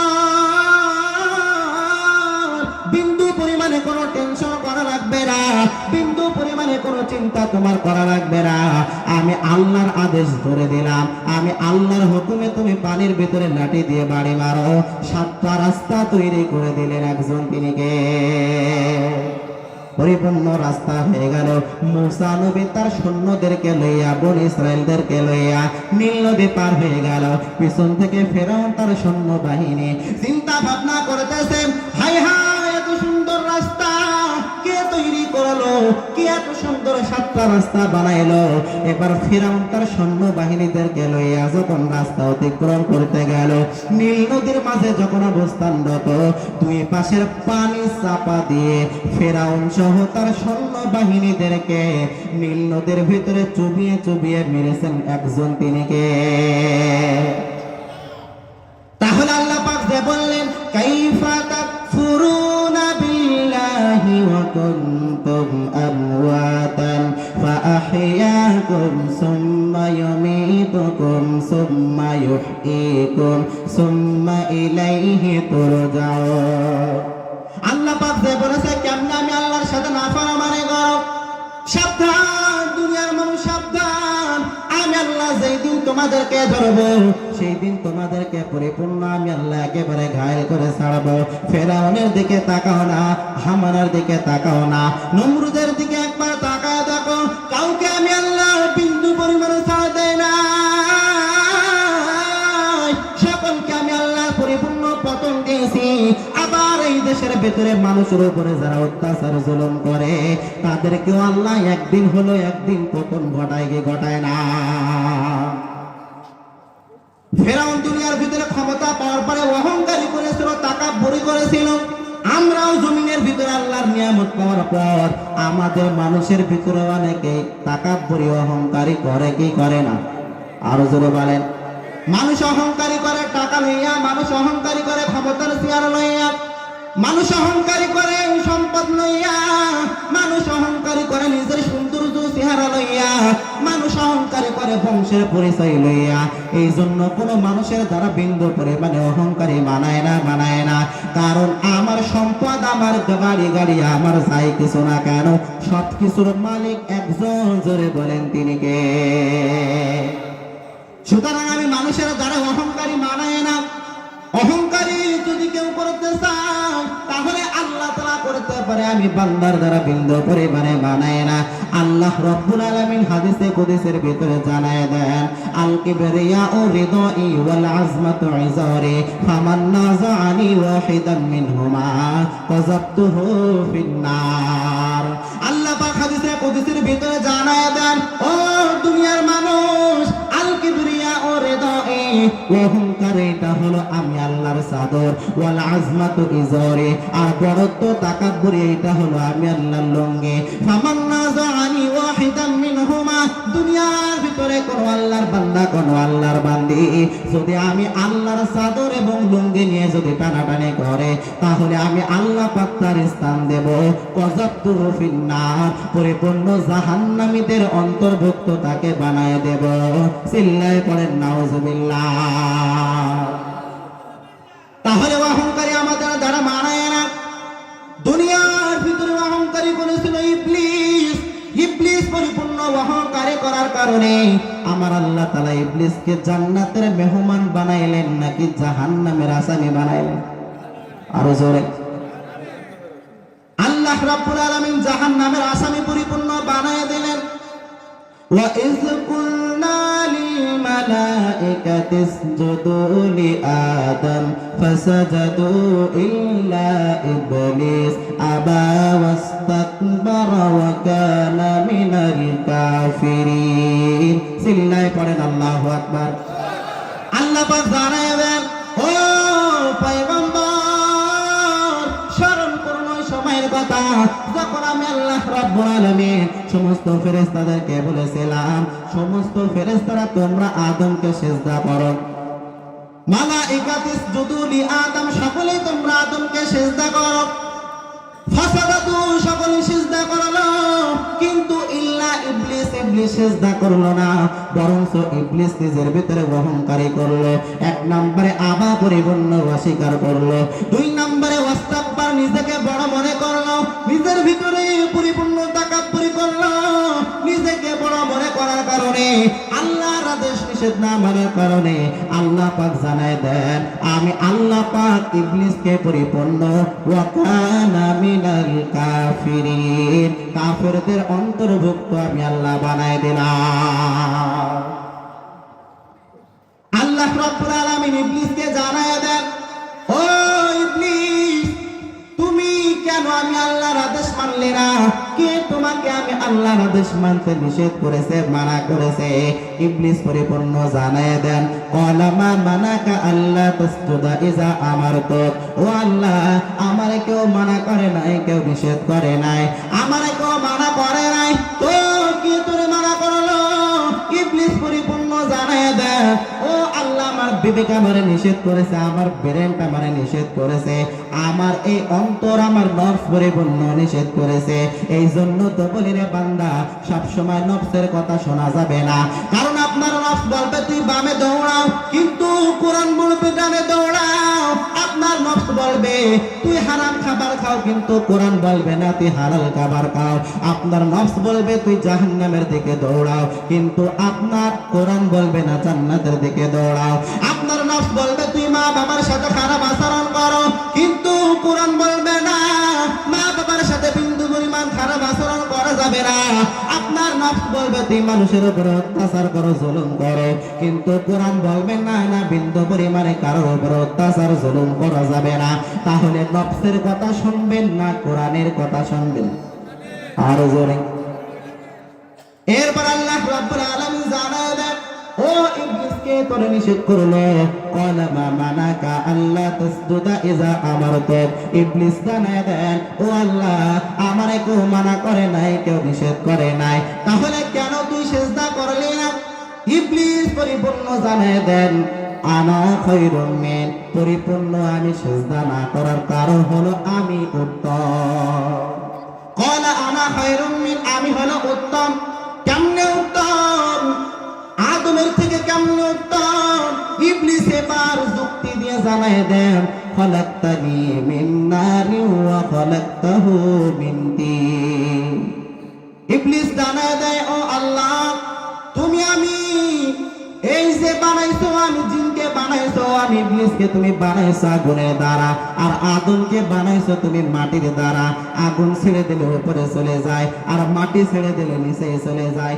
আমি আগুনের দ্বারা তৈরি জিন হইয়া মাটির তৈরি আদমকে কেমনে সিজদা দিব? আমি তো বিন্দু পরিমাণে আদমের পায়ে সিজদা দিতে পারি না, এই কারণে আমি বিন্দু পরিমাণে আদমকে আমি সিজদা করি নাই। আল্লাহ পাক এইটা থেকে পরিপূর্ণ আমাদের শিক্ষা দিয়ে দিলেন, রে বান্দা, দুনিয়ার ভিতরে আমি আল্লাহ যে আদেশ করব, নিষেধ করব, ইবলিস যেমন যুক্তি দেওয়ার কারণে পরিপূর্ণ কাফেরে পরিণত হয়ে গেছে, আমি আল্লাহর আদেশ নিষেধ যখন তোমাদের সামনে চলে আসবে, বিন্দু পরিমাণে যুক্তি আর তর্ক খাটবে না। ইবলিস যুক্তি দেওয়ার কারণে জান্নাতি হইল নাকি জাহান্নামী? এক নম্বরে আবা অস্বীকার করলো, দুই নম্বরে ওয়াস্তাকবার পরিপূর্ণ অস্বীকার করলো, দুই নম্বরে ওয়াস্তাকবার পরিপূর্ণ নিজেকে বড় মনে করলো, তাকাব্বুরি করলো, যার কারণে আল্লাহ পাক পরিপূর্ণ কাফেরদের অন্তর্ভুক্ত বানায় দিলেন। রে বান্দা, ও আল্লাহর বান্দারা, আজকেও যদি আমরা দুনিয়ার ভিতরে আসার পর আমরা যদি ইবলিসের মতো যদি তাকাব্বুরি করে, ইবলিসের মতো যদি আমরা অহংকারী করি, আল্লাহ পাক ইবলিসকে যদি কাফেরে পরিণত করে দিতে পারেন, আমাদের মতো মানুষকে আল্লাহ তাআলা কাফের বানাইতে পারেন কি পারেন না? ইবলিস কিন্তু সর্বপ্রথমে বেঈমান ছিল না, বরঞ্চ ইবলিস সমস্ত ফেরেশতাদের সরদার ছিল, জিন ছিল। ইবলিস তো সর্বদাই পরিপূর্ণ ইবাদত বন্দেগি করত। ইবলিসের আমল নামায় এত পরিমাণে আমল ছিল, এত পরিমাণে নেকি ছিল, আমি মেজবাউদ্দিন যশোরী যদি হাজার হাজার বছর জীবিত থাকি, শত শত বছর ধরে যদি আমি ইবাদত বন্দেগি করি, ইবলিসের জীবনের আমল পরিমাণ আমার আমল হবে না। তারপর আল্লাহ পাক অস্বীকার করার কারণে, ওয়াস্তাকবার নিজেকে বড় মনে করার কারণে, পরিপূর্ণ সবগুলো ধ্বংস করে দিলেন, ইবলিসকে পরিপূর্ণ কাফেরে পরিণত করে দিলেন। ও আল্লাহর বান্দারা, ফেরাউনকে আল্লাহ তাআলা ক্ষমতা দান করেছিল, এই ফেরাউনকে আল্লাহ তাআলা পরিপূর্ণ ধ্বংস করে দিয়েছেন। আল্লাহর নিয়ামত পাওয়ার পর আল্লাহর সাথে গাদ্দারি করার কারণে আমরাও যদি আল্লাহর সাথে গাদ্দারি করি, আমাদের জন্য আল্লাহ জান্নাত দিবে না, বরং জাহান্নামের আসামি আমাদেরকে বানায় দিবে। আর যদি আপনি জান্নাত পেতে চান, তাহলে আপনাকে এক নম্বরে ঈমানদার হওয়া লাগবে। ঈমান এমন একটা জিনিস, আপনি যতই নেক আমল করেন না কেন, যদি ঈমান না থাকে তাহলে আমল করে কোনো লাভ নাই। সমাজের ভিতরে মানুষ যখন গণনা করে, একের পরে যদি একটা শূন্য দেয় তাহলে কত হয়? আরো জোরে বলেন। 10। যদি আর একটা শূন্য দেয় তাহলে কত হয়? যদি আর একটা শূন্য দেয় তাহলে কত হয়? যদি আর একটা দেয় তাহলে কত হয়? শূন্য যদি বাড়াইতে থাকে তাহলে মান কমবে না বাড়বে? আরো জোরে বলেন। শুরু থেকে যদি এক কেটে ফেলে 5টা কেন যদি হাজার হাজার শূন্য দেয়, মান থাকবে না, জিরো হয়ে যাবে? আরো জোরে বলেন। তাহলে শুরুতে এক ছাড়া হাজার হাজার শূন্যর যেমন কোনো মূল্য নাই, কোনো দাম নাই, শুরুতে ঈমান ছাড়া কোনো আমলের মূল্য নাই, কোনো দাম নাই। এই জন্য এক নম্বরে ঈমানদার হওয়া লাগবে। এই জন্য আল্লাহ পাক জানায় দেন, ইন্নাল্লাযীনা আমানু ওয়া আমিলুস সালিহাত কানাত লাহুম জান্নাতুল ফিরদাউসি নুজুলা। আল্লাহ পাক ওয়াদা করেছেন, এক নম্বরে যারা ঈমানদার হবে, 2 নম্বরে যারা আমলকারী হবে, তাদেরকে আল্লাহ তাআলা জান্নাত দেওয়ার ওয়াদা করেছে। রে বান্দা, ও আল্লাহর বান্দারা, আমরা সকলেই জান্নাতে যেতে চাই, জাহান্নামে আমরা কেউ যেতে চাই না রে বান্দা। তাহলে এক নম্বরে ঈমানটাকে পরিপূর্ণ মজবুত করা লাগবে, 2 নম্বরে বেশি বেশি নেক আমল বান্দা করা লাগবে। এই 2টা গুণের গুণান্বিত যদি আমরা হইতে পারি, তাহলে জান্নাতের ভিতরে সবথেকে বড় জান্নাত দেওয়ার ওয়াদা করেছেন একজন। জোরে বলেন তিনি কে? এবার আপনি যদি ঈমানদার হতে চান, তাহলে আপনার জীবন ব্যবস্থা হবে কোরআন। আপনি যদি ঈমানদার দাবি করতে চান, তাহলে আপনার সমাজ ব্যবস্থার প্রধান হবে হলো কোরআন। দুনিয়ার ভিতরে আপনি যত যাই করেন না কেন, আপনি বিপদে পড়েছেন, বালা মুসিবতের ভিতরে আছেন, কোরআন সুন্নাহর কাছে যদি দৌড়ায় চলে আসেন, আপনি বালা মুসিবতে ভুগতেছেন, আপনি বড় রোগে আক্রান্ত হয়েছেন, দুনিয়ার সমস্ত ডাক্তার সকলেই যদি ফেল হয়ে যায়, কিন্তু কোরআনের আদেশ মতে, কোরআনের নিয়ম মতে যদি আপনি চিকিৎসা নিতে পারেন, তাহলে সব সমস্যার সমাধান কোরআন করে দিতে পারবে কি পারবে না? বলেন। সমাধান চাও যদি জীবনে মরণে, ফিরে যাও খুঁজে নাও, চোখ রাখো কোরআনে। সমাধান চাও যদি জীবনে মরণে, ফিরে যাও খুঁজে নাও, চোখ রাখো কোরআনে। তবে পাবে সুখ শান্তির ঠিকানা, তবে পাবে সুখ শান্তির ঠিকানা, যদি মেনে নাও তুমি মনে প্রাণে। সমাধান সমাধান চাও যদি জীবনে মরণে, ফিরে যাও খুঁজে নাও, চোখ রাখো কোরআনে। এ যে চির আমলান চির মুক্তির ডাক, এ যে মহাবাণী খোদার কালামে পাক। এই দুনিয়ায় আর সেই দুনিয়া, এই দুনিয়ায় আর সেই দুনিয়ায়, মুক্তি পাবে তুমি দোজাহানে। সমাধান সমাধান চাও যদি জীবনে মরণে, ফিরে যাও খুঁজে নাও, চোখ রাখো কোরআনে। সমাধান চাও যদি জীবনে মরণে, ফিরে যাও খুঁজে নাও, চোখ রাখো কোরআনে। এ বাণী সকলের নয়, শুধু মুমিনের, যারাই চলবে মেনে ফল পাবে কোরআনের। এ বাণী সকলের নয়, শুধু মুমিনের, যারাই চলবে মেনে ফল পাবে কোরআনের। ঘরে বলো কি বা রাষ্ট্রে বলো, ঘরে বলো কি বা রাষ্ট্রে বলো, অশান্তি দূর করে শান্তি আনে। সমাধান সমাধান চাও চাও যদি জীবনে মরণে, ফিরে যাও খুঁজে নাও চোখ রাখো কোরআনে। সমাধান চাও যদি জীবনে মরণে, ফিরে যাও খুঁজে নাও চোখ রাখো কোরআনে। তাহলে কোরআনের দিকে আমাদের ফিরে আসার দরকার আছে না? আর বেশি সময় নেব না, অনেক সময় হয়ে গেছে, মোটামুটি ছেড়ে দেই নাকি? মেলা কষ্ট হয়ে গেছে না আপনাদের? ছেড়ে দেব? হ্যাঁ, চলবে? এখনো চলবে? বাহ, শ্রোতাদের কি শ্রোতাদের এসকে দেখে কি আমি আর চুপ থাকতে পারি নাকি আরো চালাবো? আজ তার বেশি সময় চালাবো না, অল্প সময় গুরুত্বপূর্ণ দুই একটা মূল পয়েন্ট বলে আমি আপনাদের থেকে বিদায় নেব ইনশাআল্লাহ। তাহলে 1 নম্বরে পরিপূর্ণ ইমানদার হওয়া লাগবে, 2 নম্বরে পরিপূর্ণ নেক আমল করা লাগবে, এবার আল্লাহর উপরে পরিপূর্ণ ঈমান আনবেন। আবার সাথে সাথে পয়গম্বর নবী সাল্লাল্লাহু আলাইহি ওয়াসাল্লাম তাকে পরিপূর্ণ ভালোবাসা লাগবে, তাকে পরিপূর্ণ অনুগত বান্দা করা লাগবে। তাফসীর ইবনে কাসিরের ভিতরে আল্লামা ইবনে কাসির রাহমাতুল্লাহ আলাইহি জানায় দেয়, দুনিয়ার ভিতরে মানুষ যত নেক আমল করুক না কেন, ওই নেক আমলটা ততক্ষণ পর্যন্ত আমার আল্লাহর দরবারে কবুল হয় না যতক্ষণ পর্যন্ত নেক আমলটা আমার আল্লাহর রাসূলের তরিকায় হয় না। আপনি নামাজ পড়েছেন, মন করে আল্লাহর দরবারে কবুল হবে না। আপনার নামাজ হওয়া লাগবে পরিপূর্ণ পয়গম্বরের তরিকা অনুযায়ী। আপনি রাজনীতি করেছেন, এটাও পরিপূর্ণ পয়গম্বরের তরিকা অনুযায়ী হওয়া লাগবে রে বান্দা। ও আল্লাহর বান্দারা, আপনি যে ইবাদত করেন না কেন পরিপূর্ণ নবীর তরিকা অনুযায়ী হওয়া লাগবে। আর ওই নবীর ভালোবাসা, প্রেম, মায়া, মহব্বত নিজের ভিতরে ঢোকানো লাগবে রে বান্দা। নবীর মায়া মহব্বত আমাদের ভিতরে আছে না নাই? আরো জোরে বলেন। ওই নবীর জন্য কি পরিমাণে পাগল বাড়া, ওই নবীর জন্য মানুষ কি পরিমাণে পাগল। পয়গম্বর নবী সাল্লাল্লাহু আলাইহি ওয়াসাল্লাম দুনিয়ার ভিতরে ১৫০০ বছর আগে জানায় দেন, আমি নবী যদিও দুনিয়া থেকে বিদায় নেব, তবে আমি বিদায় নেওয়ার পরও আমার এমন কিছু উম্মত দুনিয়ার ভিতরে যারা আসবে, তাদের মাল ধন সম্পদ তাদের জীবনের বিনিময়ে হলেও আমি নবীকে যদি কোথাও এক নজর দেখার সুযোগ মিলত, আমার উম্মতের ভিতরে কিছু এমন আশেক উম্মত আছে, সব কিছুর বিনিময়ে হলেও আমি নবীজিকে এক নজর দেখার জন্য পাগল পারা হয়ে যায়। তো এমন মানুষ এই ময়দানে আছে না? পয়গম্বর জানায় দেন, ক্বালা রাসূলুল্লাহ সাল্লাল্লাহু আলাইহি ওয়া আলিহি ওয়া সাল্লাম, ইন্না মিন আশাদ্দি উম্মতি লিহুব্বান নাসর ইয়াকুলুনা বা'দি ইয়াওয়াদ্দু আহাদুহুম লাউ রাআনি বিআহলিহি ওয়া মালিহি।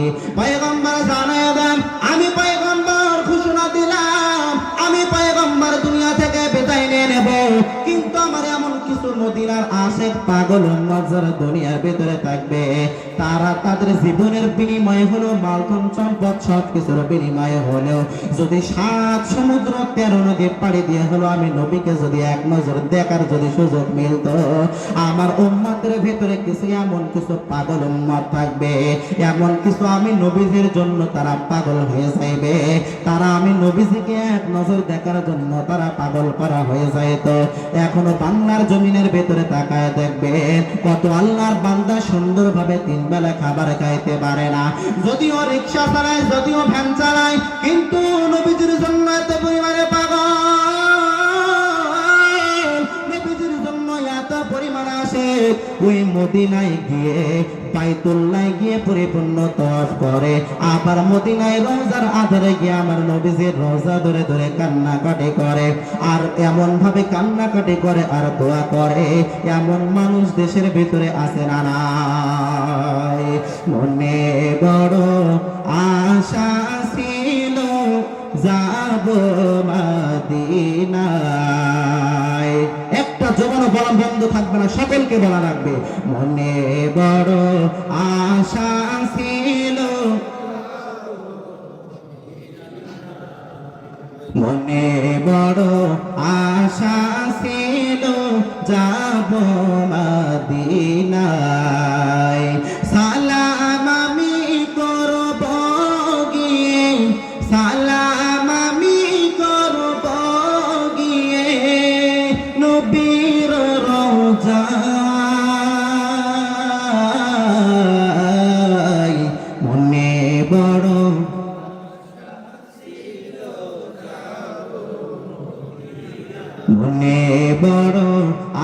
আশা ছিল যাব মদিনায়, আরব সাগর পাড়ি দেব,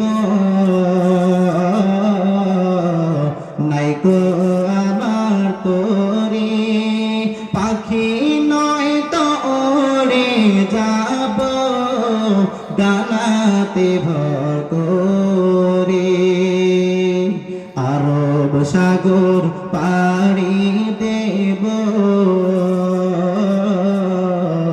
নাইকো আমার তোরে পাখি নয় তো ওড়ে যাব ডানাতে ভর করে। আমার আশায় আছে সম্বল নাই, আশায় আছে সম্বল নাই, করি কে উপায়, মনে বড় আশা ছিল,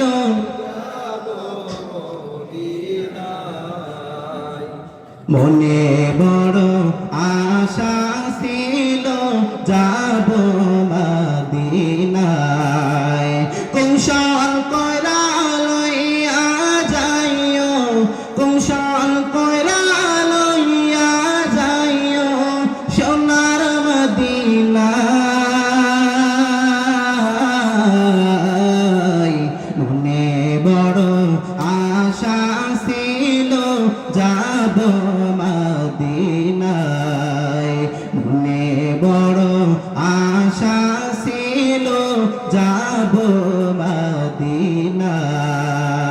ওই মদিনায় জীবনে একবার হলো যেতে চান কে কে? দুইটা হাত আল্লাহকে দেখা দেয়। আল্লাহ, আমরা হাত উঠাইছি, আল্লাহ জীবনে একবার হলো মৃত্যুর আগে আমাদের সকলকে মক্কা মদিনা ঘোরার মতো তৌফিক দান করেন, বলেন আমিন। মদিনায় যেতে মন চাই তো সকলে মন থেকে বলছেন? এজন্য আল্লাহর কাছে বেশি বেশি দোয়া করা লাগবে নামাজ পড়ার মাধ্যমে।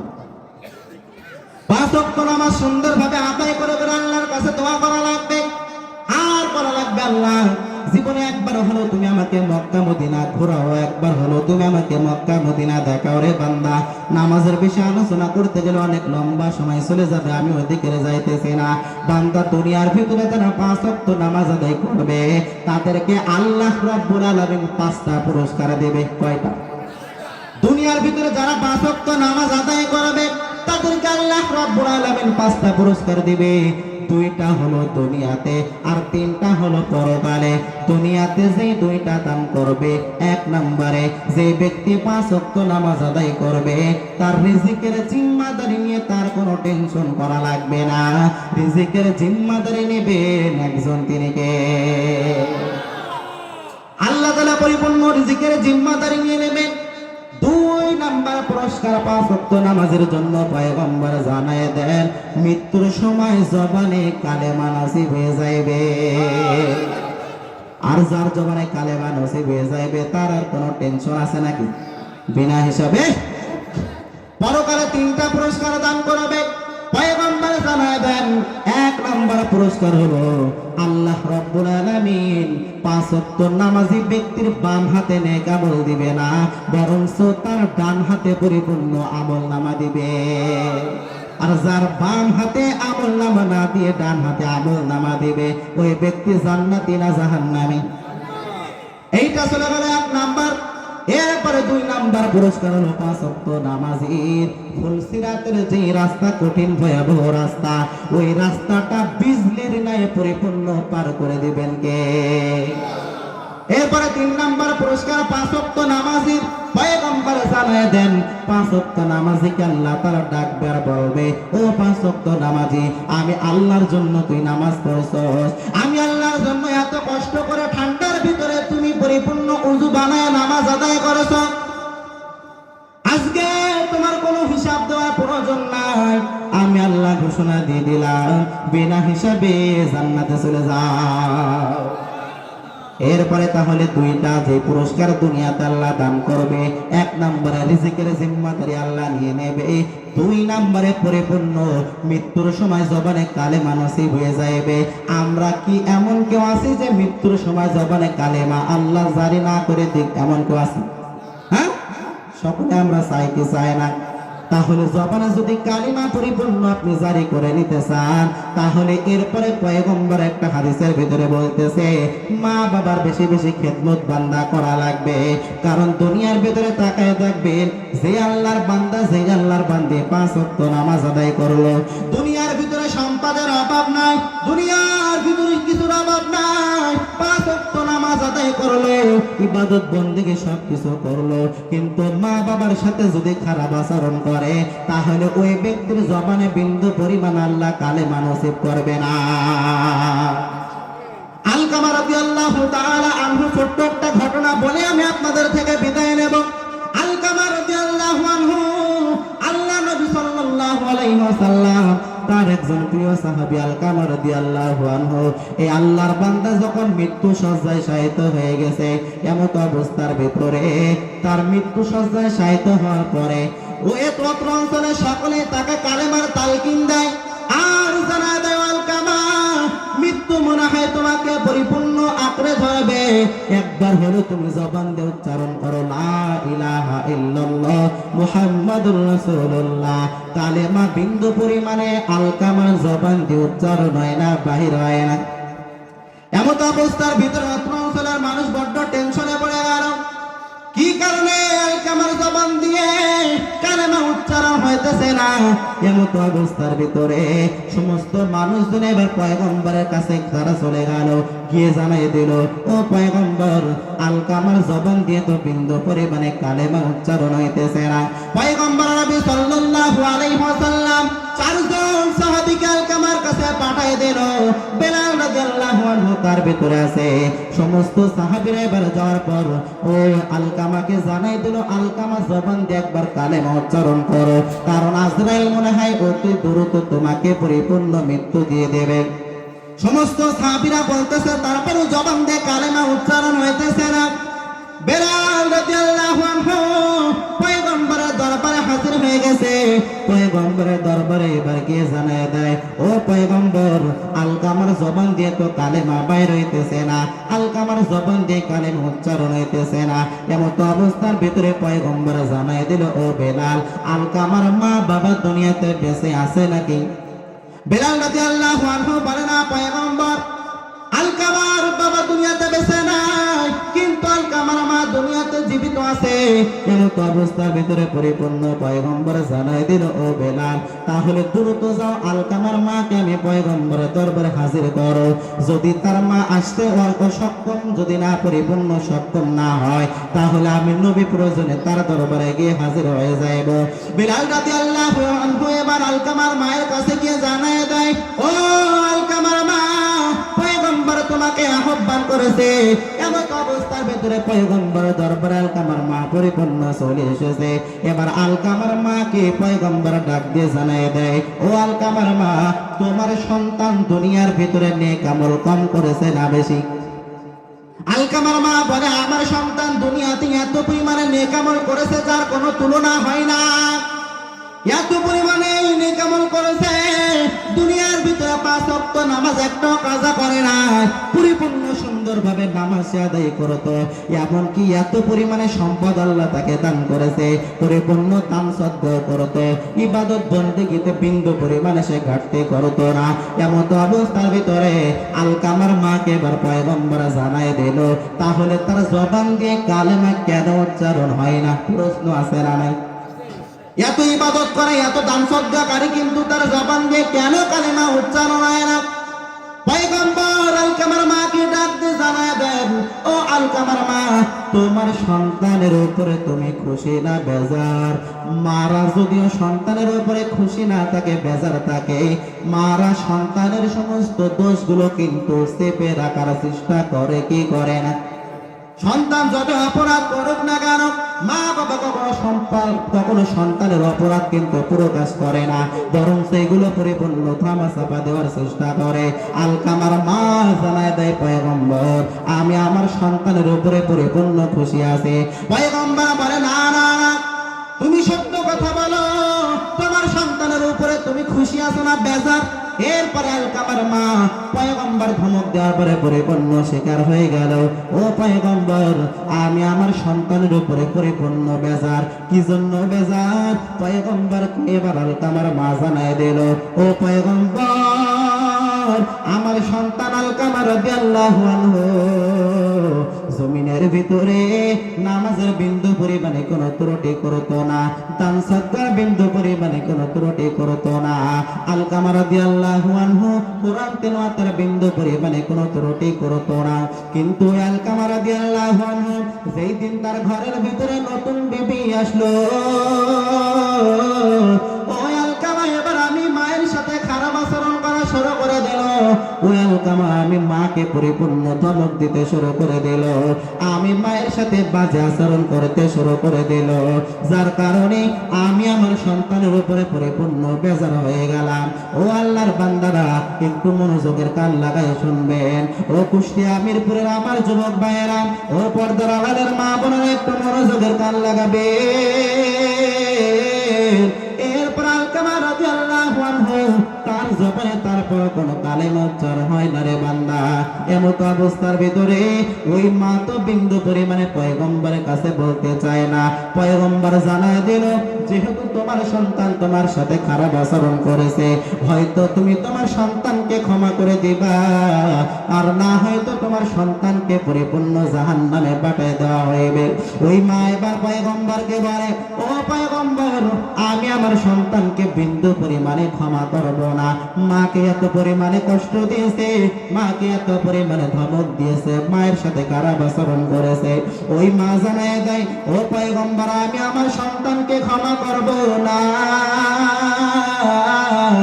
এই কথা পয়গম্বর শোনার পর ওই মাকে ডাক দিয়ে জানাই দিল, ও আলকামার মা, যদি তুমি তোমার সন্তানকে মাফ না করো, যদি তোমার সন্তানকে তুমি ক্ষমা না করো, তাহলে আমি পয়গম্বর তোমার সন্তানকে দুনিয়ার ভিতরে আগুনের ভিতরে জ্বালায় জ্বালায় পরিপূর্ণ আমি তাকে মৃত্যুদণ্ড দিয়ে দেব। পয়গম্বর জানাই দিল, ও আমার সাহাবায়ে দ্রুত তোমরা শুকনা লাকড়ির ব্যবস্থা করো, দ্রুত তোমরা আগুনের ব্যবস্থা করো, আলকামাকে আগুনের ভিতরে জ্বালিয়ে দেওয়া হইবে। কারণ ওই আলকামা রাদিয়াল্লাহু আনহু তার মায়ের সাথে খারাপ আচরণ করেছে, মায়ের সাথে বাজে আচরণ করেছে। এই আলকামাকে আর দুনিয়ার ভিতরে বিন্দু পরিমাণে জীবিত থাকতে দেওয়া যাবে না, যাবে না, যাবে না। ওই মা যদিও আলকামার উপরে বড্ড বেজার, তারপরে এবার যখন শুনলো সন্তানকে মায়ের সামনে আগুনের ভিতরে জ্বালায় দেবে, ওই মায়ের শক্ত হৃদয়টা এবার নরম হয়ে যায়। ওই মা এবার পয়গম্বরকে ডাক দিয়ে বলে, পয়গম্বর, আমার সন্তানকে আমি এত কষ্ট করে লালিত পালিত করলাম, আমার সন্তানকে আমি এত কষ্ট করে আমি পরিপূর্ণ গর্ভে ধারণ করলাম, আমার এই সন্তানকে আমি মায়ের সামনে আপনি আগুনের ভিতরে জ্বালাইবেন, এটা আমি মা মানতে পারি না, আমি মা এটা কখনো বরদাস্ত করতে পারি না। ওই মাকে এবার পয়গম্বর জানাই দিল, তাহলে তুমি তোমার সন্তানকে মাফ করে দাও।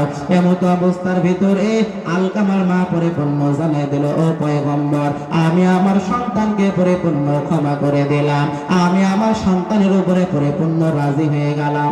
এরপরে বেলাল রাদিয়াল্লাহু আনহু তাকে আবার পয়গম্বর ওই পরিপূর্ণ আলকামার দরবারে পাঠিয়ে দিল।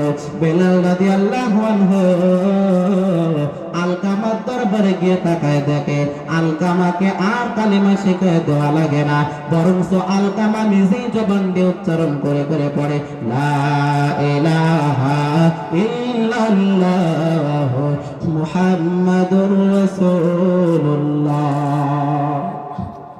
তাহলে আলকামা রাদিয়াল্লাহু আনহু তার মায়ের সাথে খারাপ আচরণ করার কারণে, মায়ের সাথে বাজে আচরণ করার কারণে জবান দিয়ে কালেমা উচ্চারণ হইতেছিল না রে বান্দা। ও কুষ্টিয়া মিরপুরের মানুষ, ও নয়নপুরের মানুষ, গভীর মনোযোগের কান লাগাবে।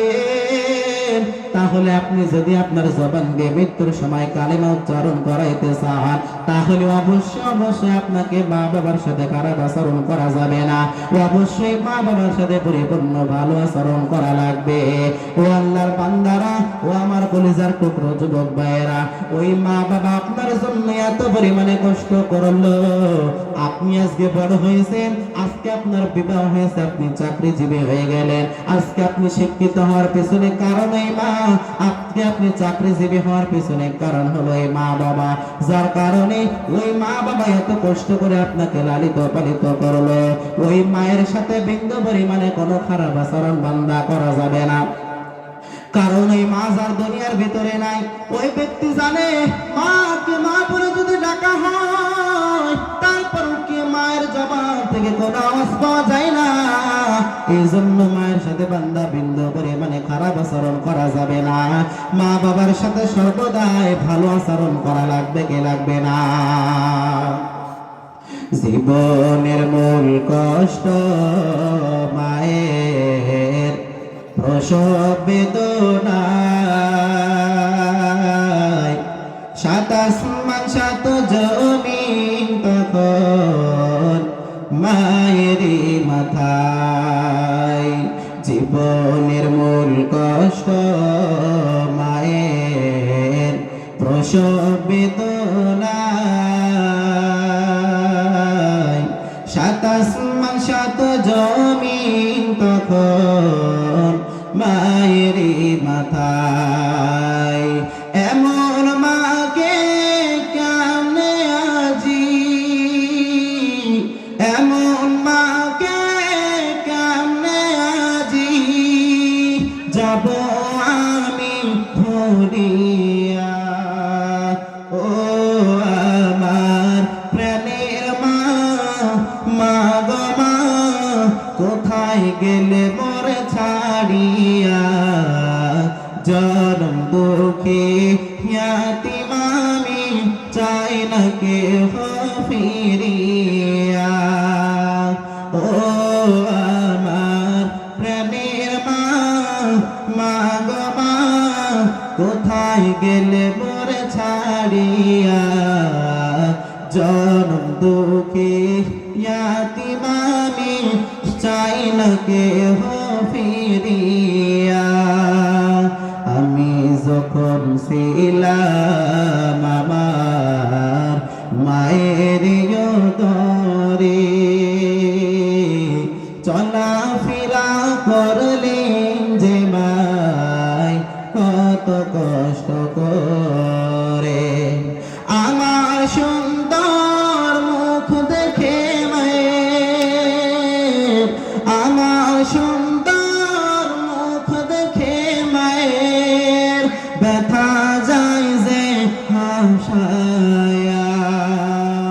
ও আমার প্রাণের মা, মা গো মা, কোথায় গেলে মোরে ছাড়িয়া, জনম দুঃখে ইয়াতীম আমি চাই না কেহ ফিরিয়া। মারহাবা বলবেন না? তাহলে মা বাবার সাথে কি খারাপ আচরণ করা যাবে? মা বাবার সাথে যদি খারাপ আচরণ করি তাহলে মৃত্যুর সময় কালেমা জবানে উচ্চারণ হবে না। যাই হোক, অবশেষে মহিলাদের জন্য নসিহত আল্লাহ নবী সাল্লাল্লাহু আলাইহি ওয়াসাল্লাম জানায় দেন, যদি মহিলারা জান্নাত পেতে চায় তাহলে বেশি আমল করার প্রয়োজন হয় না, মাত্র 4টা আমল করলে মহিলারা জান্নাত পাবে। কয়টা? আরো জোরে বলেন। পর্দার আলোর আমার সম্মানিত মা বোনেরা মনোযোগের কান লাগাবেন। আল্লাহ নবী সাল্লাল্লাহু আলাইহি ওয়াসাল্লাম বলতেছেন, আল মারআতু ইযা সাল্লাত খামসাহা ওয়া সামাত শাহরাহা ওয়া আহসানাত ফারজাহা ওয়া আতাআত বা'লাহা ফালতাদখুল মিন আইয়ি আবওয়াবিল জান্নাহ। আল্লাহ নবী সাল্লাল্লাহু আলাইহি ওয়াসাল্লাম বলতেছেন, মহিলারা যদি 5 ওয়াক্ত নামাজ সময় মতো আদায় করে, কি মতো? কিন্তু বর্তমানে মহিলারা তো যোহর আর আসর একসাথে পড়ে, কথা ঠিক না? হ্যাঁ, রান্না বাড়া করতে করতে মনে করে যে প্রায় আসরের রক্ত তো হয়ে গেছে, তাহলে এখন আর দরকার নাই, মোটামুটি আসর আগে গোসল করে জহরের আসরটা একসাথে পড়বা না। অনেক মহিলারা এমন মনে করে মাগরিব পড়তে পড়তে বাড়ি ঘর তোর বসাতে বসাতে দেরি হয়ে গেছে, মাগরিব আর ইশা একসাথে পড়েন, এরা মনে করে কিনা? অনেক মহিলারা এক সপ্তাহ নামাজ আগে অগ্রিম পড়েছে, এমনও হয়তো বা থাকতে পারে, কিন্তু আল্লাহ নবী বলতেছেন না, শুধু 5 ওয়াক্ত নামাজ পড়লে হবে না, বরং সময় মতো 5 ওয়াক্ত আদায় করতে হবে। ওয়াসামাত শাহরুহা, 2 নাম্বার আমল, যারা রমজান মাসে সুন্দরভাবে রোজা আদায় করবে 30টা রোজা। 3 নাম্বার আমল, ওয়া আতাআত বালাহা, আল্লাহ নবী সাল্লাল্লাহু আলাইহি ওয়াসাল্লাম সুন্দরভাবে বলতেছেন, আল মারআতু ইযা সাল্লাত খামসাহা ওয়া সামাত শাহরাহা ওয়া আহসানাত ফারজাহা। মহিলাদের জন্য 3 নাম্বার আমল হলো তারা যেন নিজেদের লজ্জাস্থানকে সুন্দরভাবে হেফাজত রাখে এবং সুন্দরভাবে পর্দা প্রশিদার সহিত যেন চলাফেরা করে। 4 নাম্বার আমল হলো ওয়া আতাআত বালাহা, সে যেন পরিপূর্ণ স্বামীর ইতাআত করে, স্বামী যেটা বলবে সেটা পরিপূর্ণ মানা লাগবে। যদিও মহিলাদের জন্য এটা মানা কষ্ট হয়ে যায়, তারপরও স্বামী যদি আদেশ করে এটা মানা তার জন্য ওয়াজিব হয়ে যায়। এজন্য আপনারা আবার মহিলাদের উপরে যেন চাপিয়ে দিয়েন না যে যেহেতু আমি যাই বলবো তোমার মানাই লাগবে, তাহলে এই কঠিন কাজ তোমাকে পরিপূর্ণ করা লাগবে, এরকম করা যাবে না। মহিলাদের উপরে ইহসান করতে হবে, বিবিদের উপরে ইহসান করা লাগবে বান্দা। তাহলে মহিলাদের জান্নাতে যাওয়ার জন্য বেশি আমল না, মাত্র 4টা আমল। কয়টা? আরো জোরে বলেন। 1 নম্বরে 5 ওয়াক্ত নামাজ, হ্যাঁ 1 নম্বরে 5 ওয়াক্ত নামাজ, 2 নম্বরে 30টা রোজা সুন্দরভাবে রাখবে, 3 নম্বরে নিজের লজ্জাস্থানে হেফাজত করবে, 4 নম্বরে পরিপূর্ণ স্বামীর ইতাআত করবে। এই 4টা আমল করতে পারলেই আল্লাহ নবী সাল্লাল্লাহু আলাইহি ওয়াসাল্লাম বলতেছেন, ফালতাদখুল মিন আইয়ি আবওয়াবিল জান্নাহ, ও আল্লাহর বান্দি, জান্নাতের 8টা যেই দরওয়াজা, যেই দরওয়াজা দিয়ে সে ইচ্ছা সেই দরওয়াজা দিয়ে জান্নাতে প্রবেশ করতে পারবে। সুবহানাল্লাহ। তাহলে 4টা আমল আমার মা বোনদের জন্য থাকবে। যাই হোক।